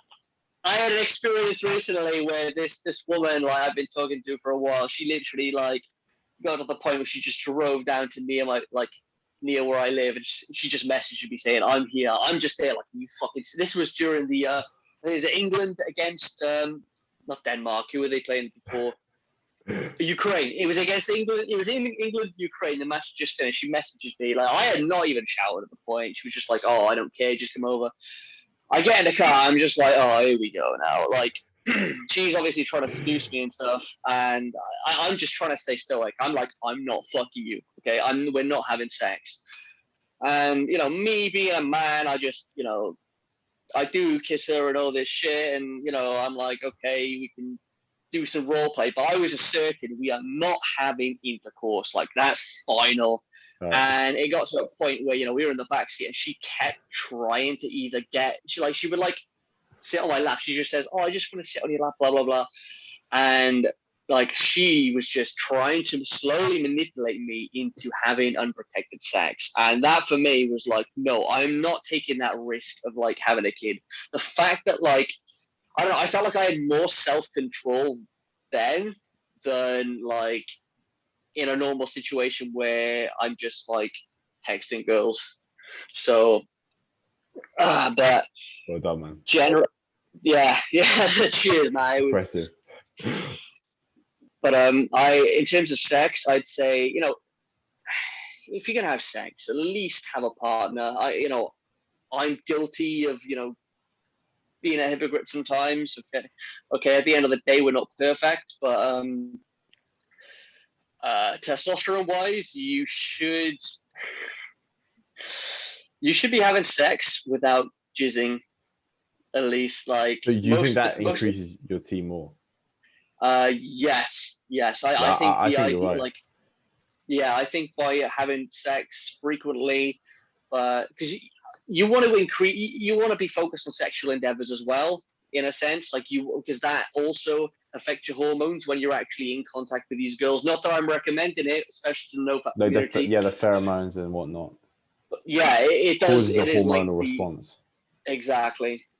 So the best thing you could do is just wear a condom, which is going to help you to not nut, and also to prevent that. I mean, if your estrogen's high, your glutamate's going to be high, and you're more likely to bust a nut after like 3 pumps. That's where the whole like 3 pump chump thing comes from. Is because people's estrogen's too high, and they end up like they're in such an excitatory state that they just can't last long. So you want to make sure your hormones are in check, and then when you're having sex, you can actually control yourself, focus on your breathing, meditation during sex, and yeah, just don't finish. Basically, that's my recommendation, but I'm not saying it's easy or Oh yeah, it's definitely not easy. yeah But I'd agree. Like, I think when you have sex, like, your testosterone, I definitely notice more testosterone, but then I also feel that kind of prolactin, kind of grogginess, kind of like that sleepiness. Yeah, I'm not as sharp. I'm not. My energy's not quite there. It takes me a good few days to kind of get my head back, and I hate that. Like, it's so annoying because. Yeah, I mean, it's one of my pains of existence. I mean, women, like, if I have sex with a woman and then I bust, like, women tend to like me because I stay to cuddle, and that's solely because I don't have, because with the ADHD and stuff, I don't have the dopamine to get up and leave. I'm just there, like, lying on the bed, like. What do you feel that? Do you feel that desire to like get the fuck out of it? I just can't be out. Like, after I nut, I just can't be asked doing anything. I just want to cuddle up and sleep. And women like that, actually, which is it doesn't work. Like, most guys will just walk out. Tender aggression again, but it's kind of doesn't work in your favor, especially when a woman, after she has sex, she releases things like oxytocin, where she's going to start getting feelings, and if you stay behind, it is kind of a douchebaggy thing. But then again, so is casual sex. So interesting. I didn't even know that. Yeah. What do you think? Like, so have you looked into kind of like,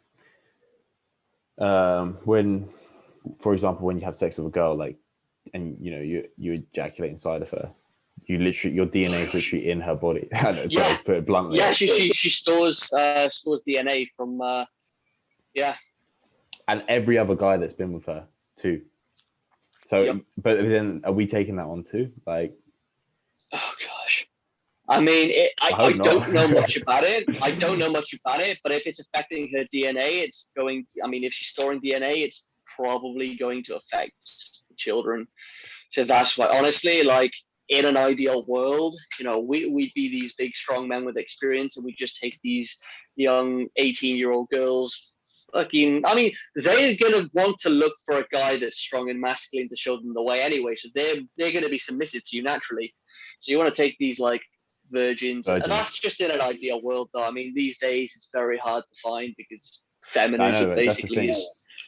Bro, virgin girls, like, the way I see it is like these girls that have been ran through. They're kind of like your. When you get your first car, you don't buy like the nicest car. You buy some piece of shit that's been handed down a million times. But then one day you buy a Lamborghini, like, fresh out the factory. And that's kind of like the virgin girls, that they are literally a Lamborghini. Like, no one's driven them, no one's fucked them up, no one's fucking dented them or messed with the engine or anything, put the wrong petrol in. Yeah, but you have to maintain your masculine integrity, because if you don't, she's gonna start to think she's missing out, and that is a huge problem with girls, especially with their first. Like, it's usually the girls. If the girl's a virgin and the guy's a virgin, chances are the girl is more likely to break up with the guy because he's inexperienced, and she's looking for more experience, more out there, basically. So, okay, cool. I'm cool with that, because to me, I'm thinking, as a man, like, am I supposed to keep my innocence as well? Am I supposed to, like, not have sex and stuff? But then I think that has not helped me. Like, the more I've had experience, the better I've been with women. Like, do you know what I mean? She doesn't want a guy that's like doesn't know what he's doing. It sounds all cute in your head, like, oh, nice romance, but it's difficult. I mean, like, man. But the thing is, if a if a girl hasn't had like sexual experiences, because she's a virgin, she's never like indulged in kind of her dark fantasies that she might have, then is she prone? Like, do you know what I mean? Like, she's never tasted it, so she's never gonna be pulled towards it. Once she's had it enough time, she's eaten it enough time. Or wait, I mean that wrong word, but once she's like experienced it enough, she's still wanting more. Yeah, she's gonna always want to come back to that. Whereas if she's never even kind of started, you see what I mean? Same with NoFap. Like, when you're abstaining, you're making a conscious decision. Like, nah, like I'm staying away from this. That's what women need to do. Yeah, I mean, and that's the problem. And so many girls, like most women are very disappointed by casual sex. It's like not only is this guy leaving and now you've got feelings for him, but also like the sex was probably shit. So, I mean, ideally, like I said before, you want to be like an older, more experienced guy, and you do want to take these, young virgins or whatever, and you want to show her what she likes, because like if you provide to her what no other guy can't in terms of like whether it's sex or whatever, she's not going to look elsewhere. So because you're her best option, Yeah, like there's so many girls out there that like they're with these guys, but deep down they just want a stronger guy to fuck them properly. Yeah. They desire it so much that they actually, when they have sex with their male partners, they're thinking about. Oh, okay. Sorry, I forgot to say something else. Yeah, I mean, it depends on like the kind of sex they're having, but generally, if the woman's the dominant one, she's generally like she detests him, and these guys become so feminized, and they're like the receivers where everything's backwards basically. But ideally, as bad as it sounds, girls really do just want to be like, I'm not gonna say the word. I know what you're saying. Yeah. I mean, there's actually a book. I think it was actually written by a woman discussing all the females' deep darkest secrets, and if you look at them. You look at the correlation between all of them, you'll find that like they basically just want a high testosterone guy just to basically just wow them. Yeah. So it's fascinating because I find it interesting why women desire that kind of like to be dominated in a bedroom. Like, why is that so important to a woman? Because women at the end of the day, I mean, look, their hormone, they don't have testosterone and stuff. They're more geared towards having higher glutamate, being more anxious than men. We've got DHT that increases GABA that relaxes us, whereas women don't have that. So they're more likely to be more anxious. But at the end of the day, the woman is the receiver and the man is the giver. And that's not only is that evident in biology, but it's evident in the rules we have in society, or should have. Yeah, definitely. But like, I just think it's interesting how that's like in terms of what women want, that is a factor, is in she wants to be below you, like in a sexual way. She wants to be like, do you see what I mean? She wants to be dominated. Even the most feminist woman you'll find, deep down inside, she just wants a guy that's strong enough to just like. I had an experience. It was actually on the last day before the first lockdown. I went to a bar on. I don't know.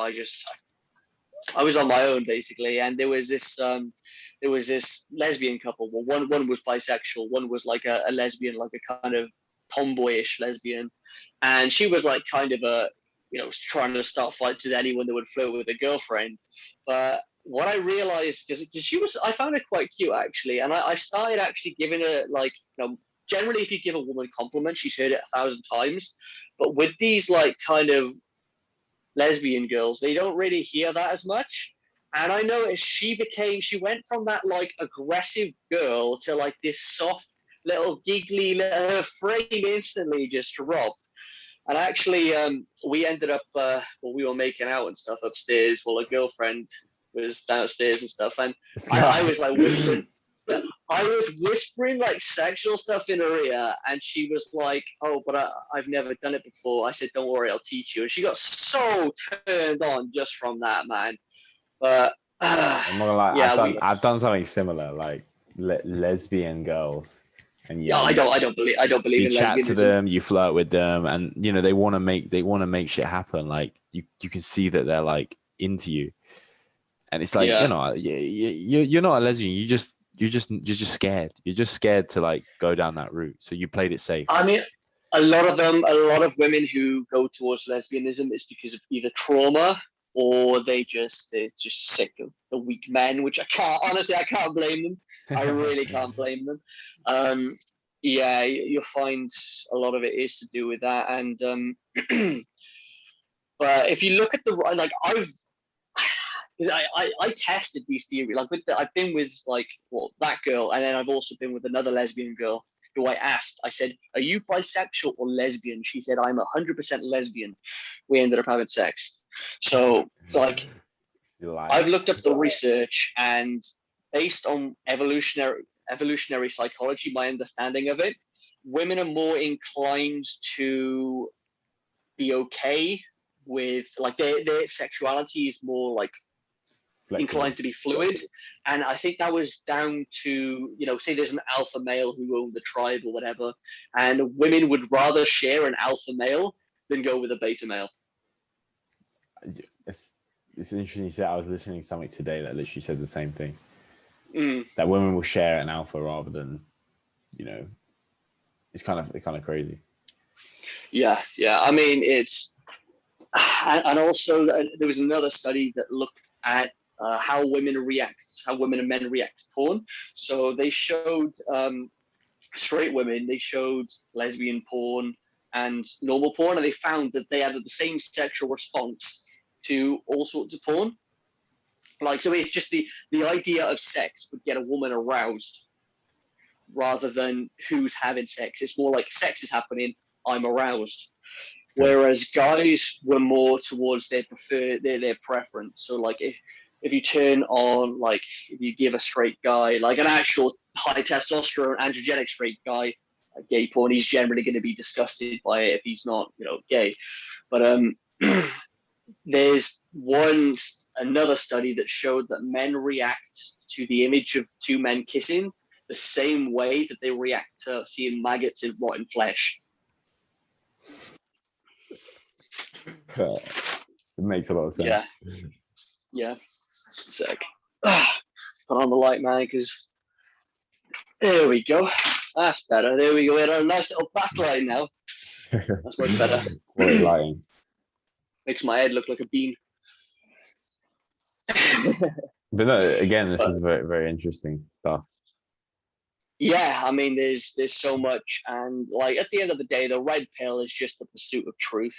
That's all it is. Even if it comes in between your happiness, like you would rather value the truth than you do your own happiness, and it can have bad consequences. Sometimes I do wish I was more like an unaware pro, as they called them in 1984. But at the end of the day, like I want to pursue what I believe is the truth, whether it makes me happy or not.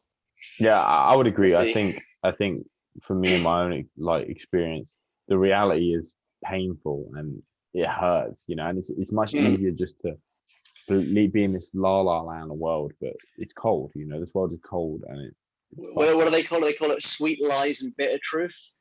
Yeah, probably. Yeah. And yeah, especially when it comes to red pill and like terms of women, like that for me, it's like a big like it changed everything for me. Like I only recently figured like really cracked into this stuff, and I've seen it with my own. I see it with my own eyes. Like I'm dealing with girls now that I know what's going on. I know what's happening. Like, I'm glad I'm aware. But it just frustrates me that's the way the game is. Like it just frustrates me. Like where are these like nice girls? Like where are they at? I mean, even in Eastern Europe, man, the girls there. I mean, they're not as brainwashed by feminism, but like they expect you to be a dominant guy, and if you're not, they'll shoo you away. they have high expectations. Like if you go to say a Russian girl, she's going to expect you to man up, take the role. And a lot of guys, like most guys, especially in the West, they're not used to it and they don't know how to. So there's one. I've got one female friend at the moment. She's she was a former colleague of mine years back, and she's with this British guy, and basically like you can tell she's still putting herself on the market. You know, she's posting things on Instagram which are like mildly seductive and stuff, and you can kind of tell that she's craving more. And unfortunately, this is the reality when when a girl is not with a guy that she perceives to be respectable. Like she's just going to keep herself on the market and see when the next best option comes up. Like so keeping it as a placeholder. It's just there. Like it's free attention. It's resources. Why get rid of that person when you're getting something from it? You know, and also you never. She might not find something better. So why not just keep him there? But like you said, she's never gonna be attracted. She's never gonna be attracted to him the same way. You know. Yeah, I mean it's the thing is, it's just like that's how it is in society at the moment, and guys don't realize this. They don't realize, like, you know, everywhere you look, it's okay to be effeminate. Okay, that's fine. But then when when your wife divorces you because you're not just she wants to pursue Chad, then yeah. There was something else I was going to say as well. It was in my mind. I just lost it. It'll come back to me in a minute. It's like you know, they're like, oh, you should tell girls how you feel, you know, tell them your feelings. Like, no. Oh gosh, no.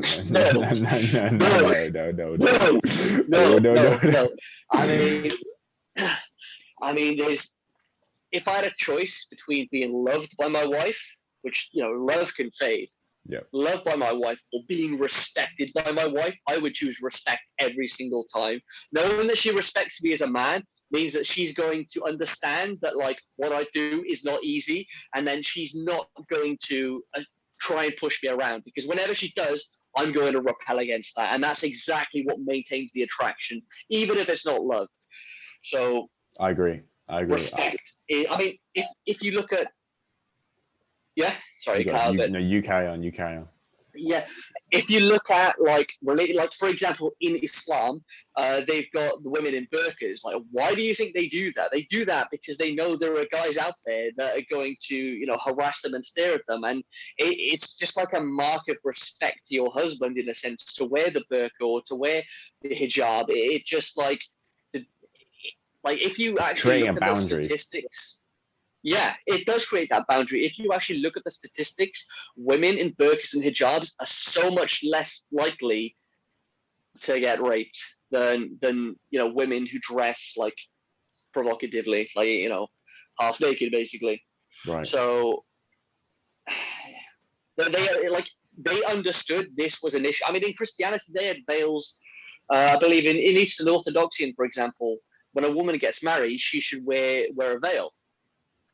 But it's just like that's been pushed away so far from, you know, culture now that they can't even think about it because it's just offensive. Yeah, I agree. And but it's just a mark of respect. Well, what I said, like, as it's a boundary, it's like you're putting a physical thing in place to block off this animalistic nature of human beings. Whereas with now what we have in the Western culture, there is no boundary. So these girls are constantly exposed to other guys, and it just ruins things. Yeah, when people understand that it's not the strong men, it's the weak men that rape. It's not the strong men who have self-control, it's the weak men that rape. And when people understand that, they will stop putting strong men down and actually start, you know, looking at the issue. Like, for example, guys who don't have father figures are much more likely to end up in prison and commit these violent crimes. So it's like, why are we saying masculinity is bad when masculinity is exactly what has been protecting femininity since the dawn of man? 100%, yeah. But again, like I don't stress myself out about these things because I just know it's all backwards anyway. So there's nothing you can really do other than be the change you wish to see in the world. You know. Exactly. How are you feeling in terms of like judgment? For example, people who you used to know like judging you and stuff. Like, how do you feel about that? In what sense are we talking? So, for example, now, like, say you knew some people, but like they see you as like a because you're anti-feminist and whatnot. They see you as a bigot. They'll throw every ism under the weather at you. And It's interesting because personally, like, I don't really bring these topics up in. I don't waste my breath because I know these people have no idea what I'm talking about. Yeah. But like with my mates, like I talk about a lot of red pill stuff because we're talking about girls, and their way of doing things is very, very different to my way of doing things. And they're like, "What do you mean, the guys or the girls?" My way of doing things with girls and how they're doing it. Right, I got you. And I'm explaining like, oh yeah, this is what I'm doing to her, or like not like that, but it's in like I'm not replying to her. She's buying me things. She's taking me like she's buying me food. I know people don't think that's bad, but it's like why are you so horrible? Like why did you do that? And it's like, well, is this just working better than it's working for you? So yeah, but it is what it is, When people understand that like a woman will never date down, and when these guys they don't value themselves, and then they expect their woman to respect them. It's like, no, if the woman sees you as less than her, then either like she's gonna dump your ass, or she's just not gonna respect you for the entire relationship, and she'll just try get it her way all the time. So, and she doesn't want that. In reality, she wants a guy to tell her exactly which restaurant you're going to. Yeah. I don't know where to eat. No, like I know that. Like I went out the other day actually with a girl, and she was like, "You're gonna have to pick because I can't make decisions." And for me, it's like because I don't know the area. So, but the thing I kept in my head, is she doesn't want you to make the right choice. She just wants you to make a choice. Yeah, that's what you have to keep in your mind. Is exactly. Look, you mate, make that choice right because you're trying to pick what's the best. Like what's she gonna enjoy the most? Like what's gonna work best for you and her. But in reality, she doesn't really care. She just wants to see. That's exactly what it's about. It's not just even with that. It's like you do what you want to do, and you bring her in. And that is how men and women have worked together since forever. And that has not changed, and that will never change. Yeah, definitely. But yeah, it's true. Girls need you to do everything. It's true. Yeah. But when a girl likes you, she will kind of plan in her head date ideas and be like, oh, do you want to do this? She'll be thinking about it all the time. Yeah. She'll be talking to all her friends about it. It's good, but I don't know. For me, like with my experience, I mean, you sound like a kind of guy that's like quite naturally good with women. Like, for me, I'd say not at the moment.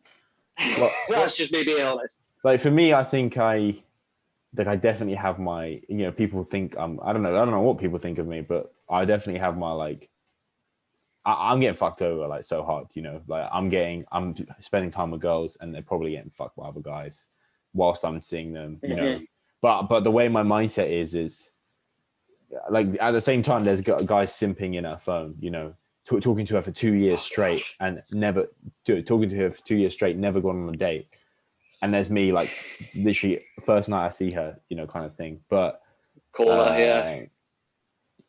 the way I see it is like, it's just a numbers game, and every no is you're one step closer to a yes. And like, for me, not necessarily, actually. There are guys who, especially people who've become incels, they said they've tried this shit 100 times, but unless you learn and actually identify the issues, then... That's a very good point. Yeah, that's what I mean.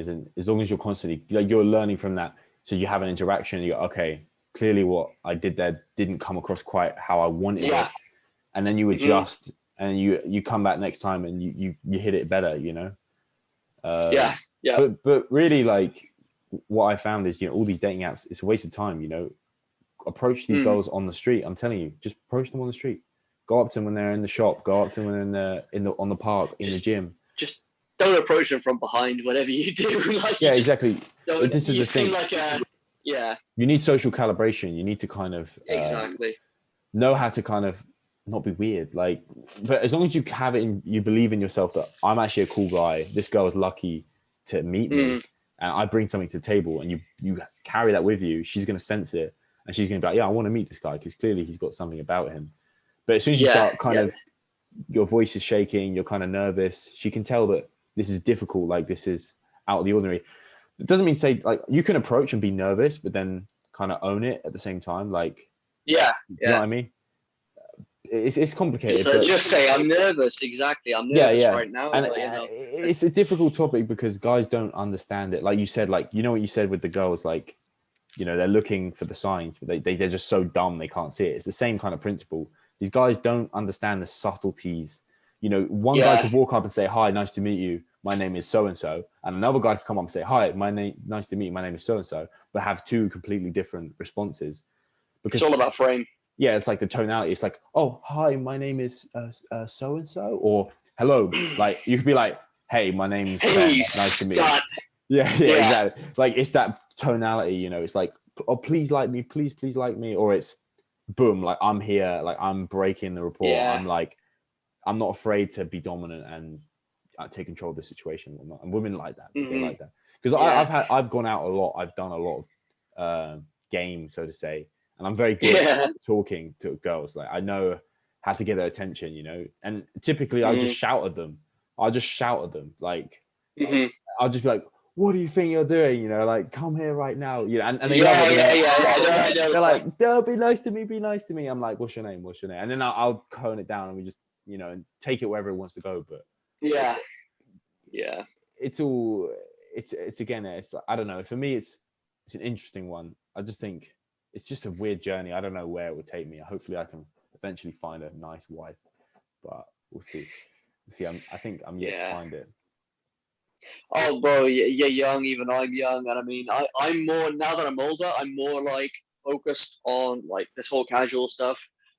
It's just focus on what you mean. You know, I'm not saying I'm not going to do it.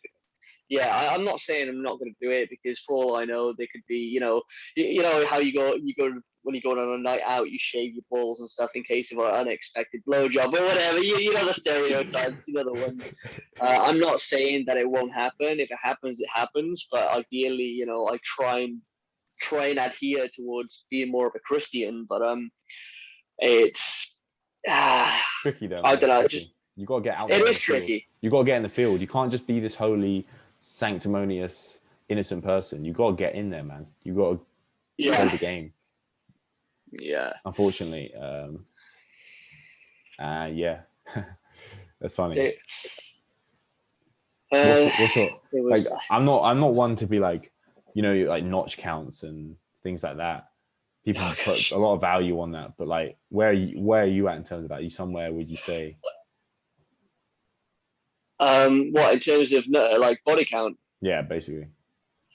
Oh boy, so I'm actually embarrassed that it's higher than people would expect, and like I actually come to a point where I feel embarrassed of it, but I don't know the number, but I can tell you 10 different countries.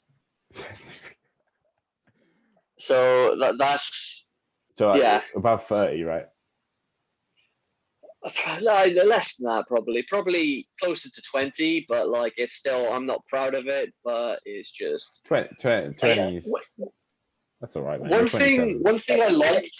One thing I really liked is because I've never really, I mean, I grew up as a, like, I'm half Bulgarian, so I grew up feeling more I didn't really have an identity when I was I didn't have, like, I couldn't identify with the British people, and with the Bulgarians, I put more of my identity towards that. But then when I go there, I'm not exactly, you know, I can't speak fluently, and it's like there are some things that I'm totally different, basically.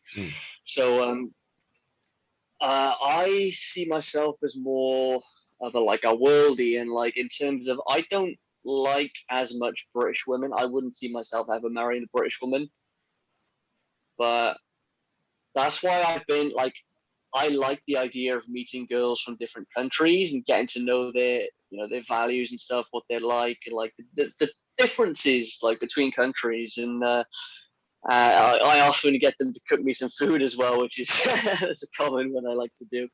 But I just like being with girls from other cultures because it's like when they come from, it's hard to explain, but when they come from another country here, they see the British dynamic for what it is. They see the differences. Whereas people born and raised in the UK, it's the same in America. They don't see anything outside of their bubble. So I prefer, people who, people are so surprised when I can just guess their language or ethnicity by just looking at them. They're like, "How do you get that?" I'm like, "Well, it's just I feel like it's like a nice intelligence to have, Intuition, I think. and it not just intuition, but well, yeah, intuition and just like I don't know, experience. That's why I prefer just girls from different countries, man. So yeah, cool. Yeah, I think I can see like the Bulgarian in you. I mean, I'm not exactly the whitest. I mean, I'm pretty much orange, but yeah. What about me? Do you think you can guess where I'm from? you look like you don't really sound it, but you look like you're from like Yorkshire or something. Yorkshire, around that area. I don't know.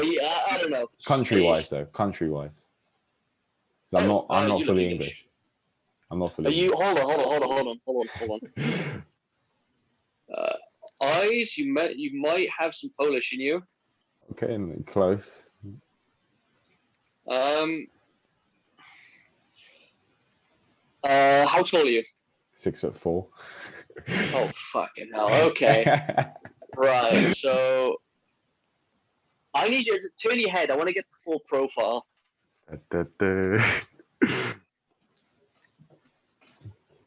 You've definitely got something going on with the eyes. Like it doesn't look British, the eyes, but like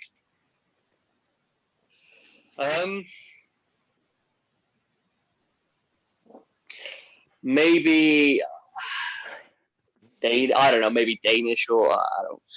Right, you're close to Polish. I'm part Ukrainian. Ukraine. Oh, really? Yeah. That's banging, bro. Slava Ukraina. Do you speak Ukrainian any at all? No. No, but do you know the alphabet? You know Polish. Kurwa nie wiem. Did you say? So are you like half Slavic like me then? I'm not. So basically, my mum's dad fled in the war from Ukraine to here. Actually, now I'm seeing it from like a kind of Russian kind of perspective. Yeah, hold on. Yeah, okay. I'm starting to. Yeah, yeah. You do look like like Eastern Slavic. Yeah, no, I definitely got that in me, but I won't. You ever been with a Ukrainian girl or? I haven't, no, but I'd like to. I'd like to definitely try it because I think there's something going on with kind of like your. So you're kind of attracted more to.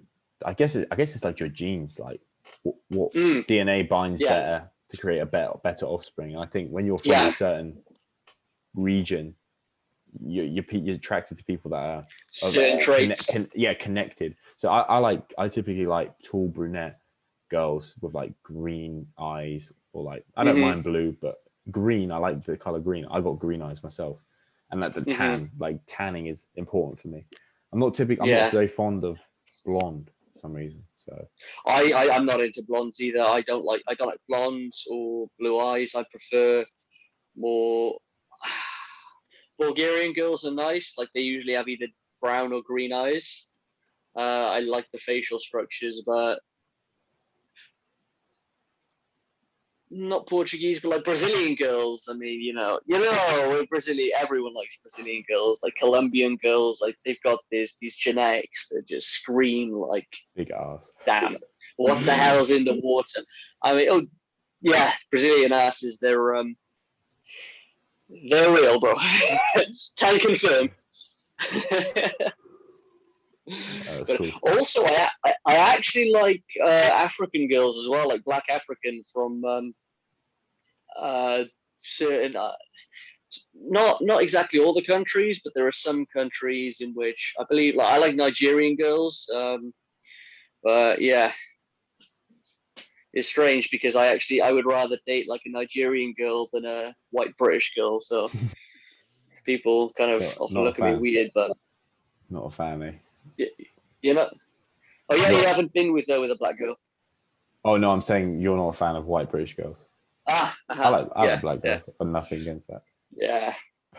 I prefer the like. I don't like the big asses kind of thing. I'm more of a like a slender kind of body person. Mm-hmm. But like, I think typically they like me more than I like them. Like, I don't know, maybe it's just that I've got that look about me, but yeah. Have you? Yeah, they like masculine looking, especially with short hair. I mean, have you been with a like black or African girl? What do we class as being with them? Like, Being as in you've done the deed. No, I haven't. All right, you'll like it. Is it a different ballgame? The thing is with I can't really speak for the ones born here, but the ones in Africa, they're much more in touch with their bodies. So it's like, yeah, it's the same in like Colombia as well, and like Southern America. They're much more in touch with their bodies, and they know how to work their bodies much better. And yeah, Interesting. whereas in Britain, there's a stereotype that they're just starfish, basically. The starfish, they just lie down and expect you to do your deed. Ah, man. Well, that's my stereotype of them. I haven't been with many British girls, but Interesting stuff. That's cool. It's cool. I definitely think I will finish out in a minute, but like when you're seeing someone like for a long time, do you ever find that you take on their mannerisms quite a lot?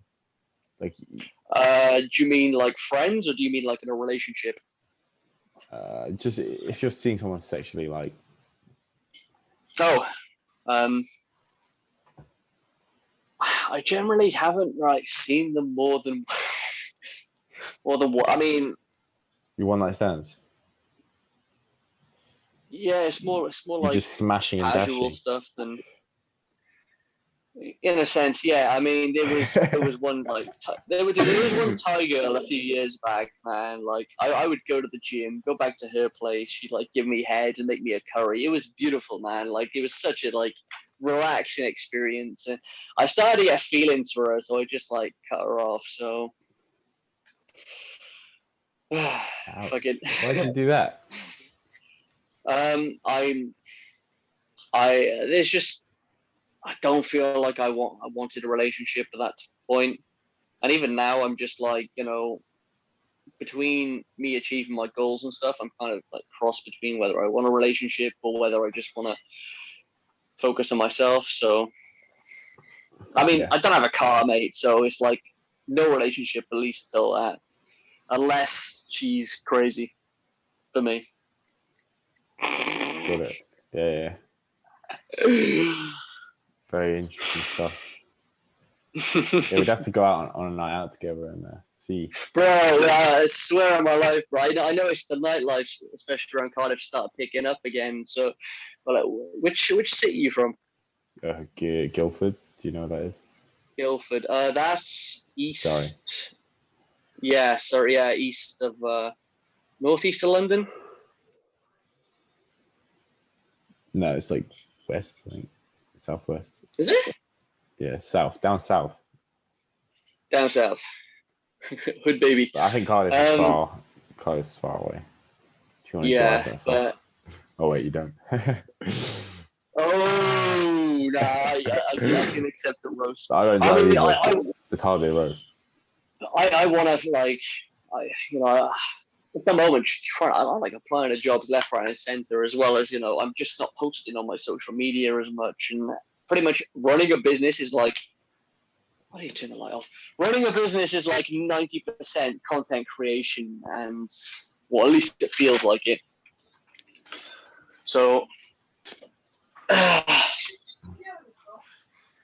yeah, I mean, I just need some part-time job to get myself a car and whatnot, and then I could just focus on being the king, which I'm currently failing at.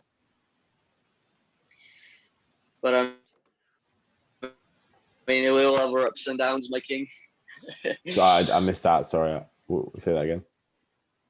It was an honest self truth. Basically, like at the moment, I'm not really as focused as I should be. So I've just been like kind of waiting on time to pass. So I'm not basically on track.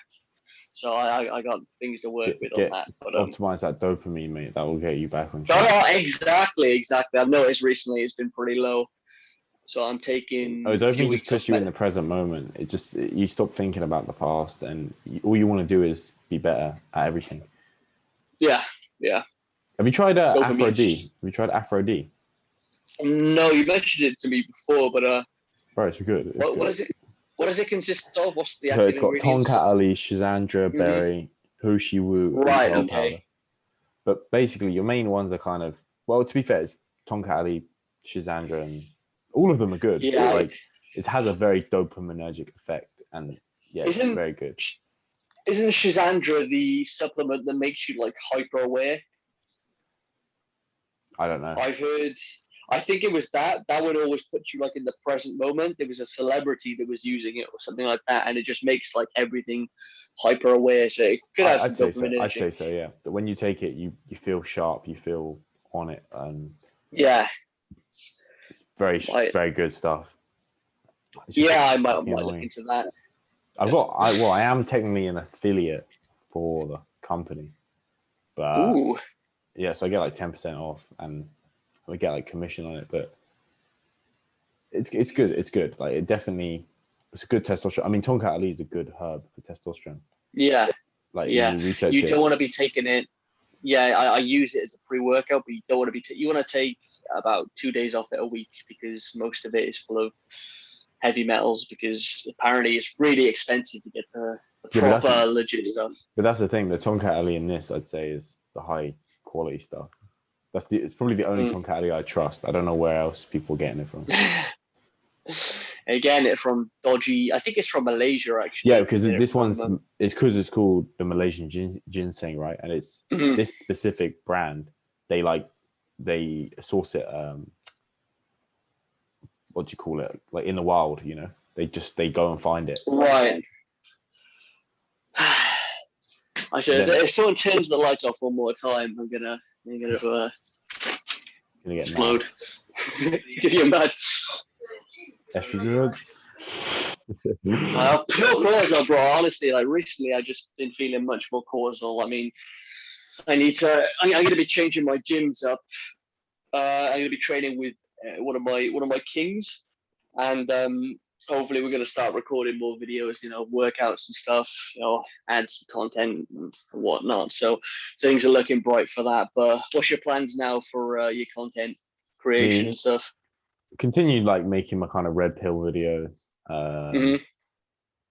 That's kind of what's getting the best views, and I like it because it's kind of where I'm at in my own journey. Like I'm trying to internalize this information and embody it, and I think being a speaker for that kind of forces me to kind of stay on top of it. Yes.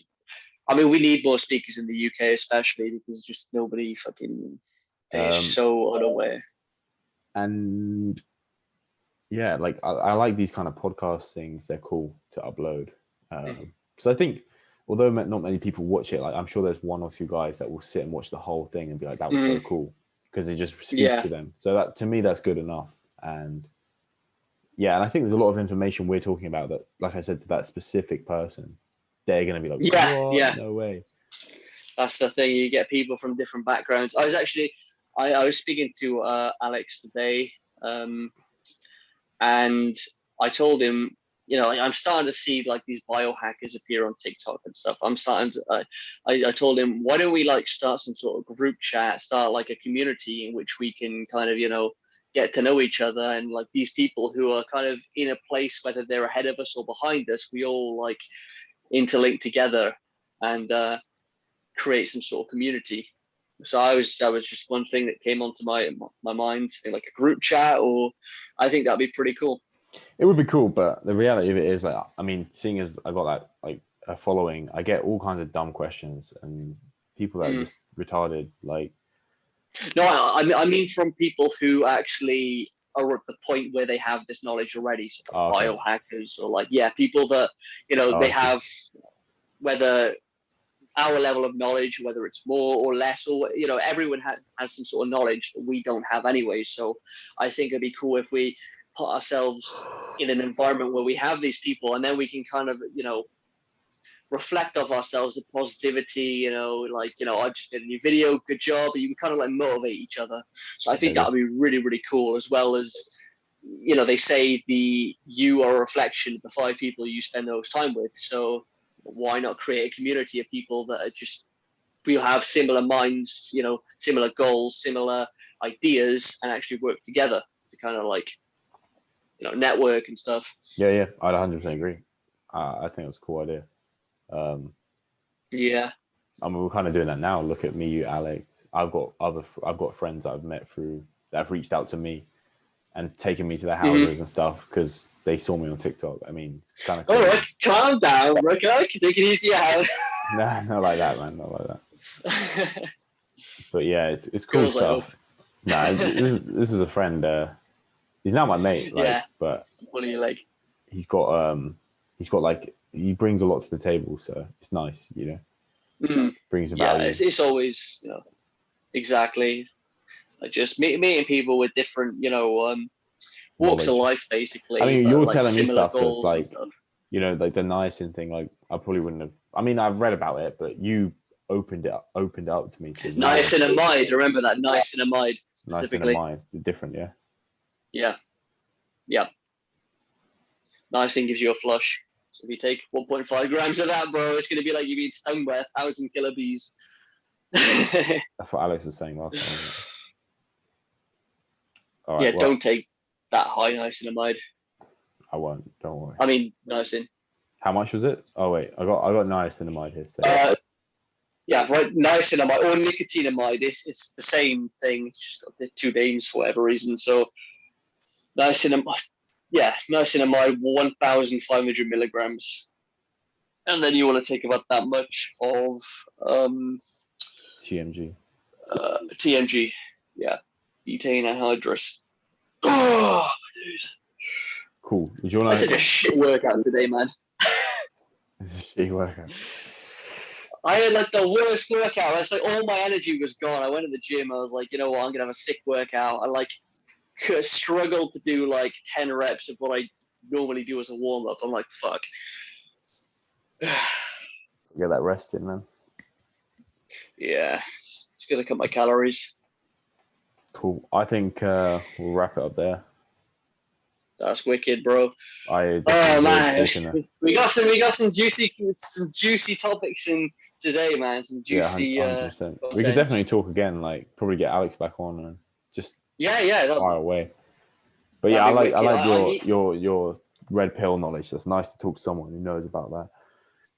Yeah, I mean, I remember like when I was an absolute beta male, I put this is when I was back with my first girlfriend. Actually, I put a bookmark on the red pill subreddit, and I just like nicknamed it Alpha. I was about, I don't know, like 21 at the time, and I didn't realize like. When you look over it, you kind of just ignore it. You're like, well, whatever. But like years later, it's like I brought back to this stuff, this information that I needed so much at the time, but I just like completely blanked it. So yeah, it's man, it's funny how the world works, man. Things happen for a reason, and you usually get what you need from life. Life gives you not what you want, but what you need. Exactly. There you go. Same with McGregor. He needed to break his ankle. True. Very true. Get a bit too cocky, I think. Yeah. I mean, he needs now to sit back and actually, because I heard there was something about him being seen with another woman, or whatever. But now he needs to sit back and have his wife, be reliant on his wife. I think, just to get him back into reality. Yeah, definitely. He's in the clouds. Poor guy. Oh well. That's probably his career done, but we'll see. We will see, won't we? Anyway, cool. I'm gonna save this. Right.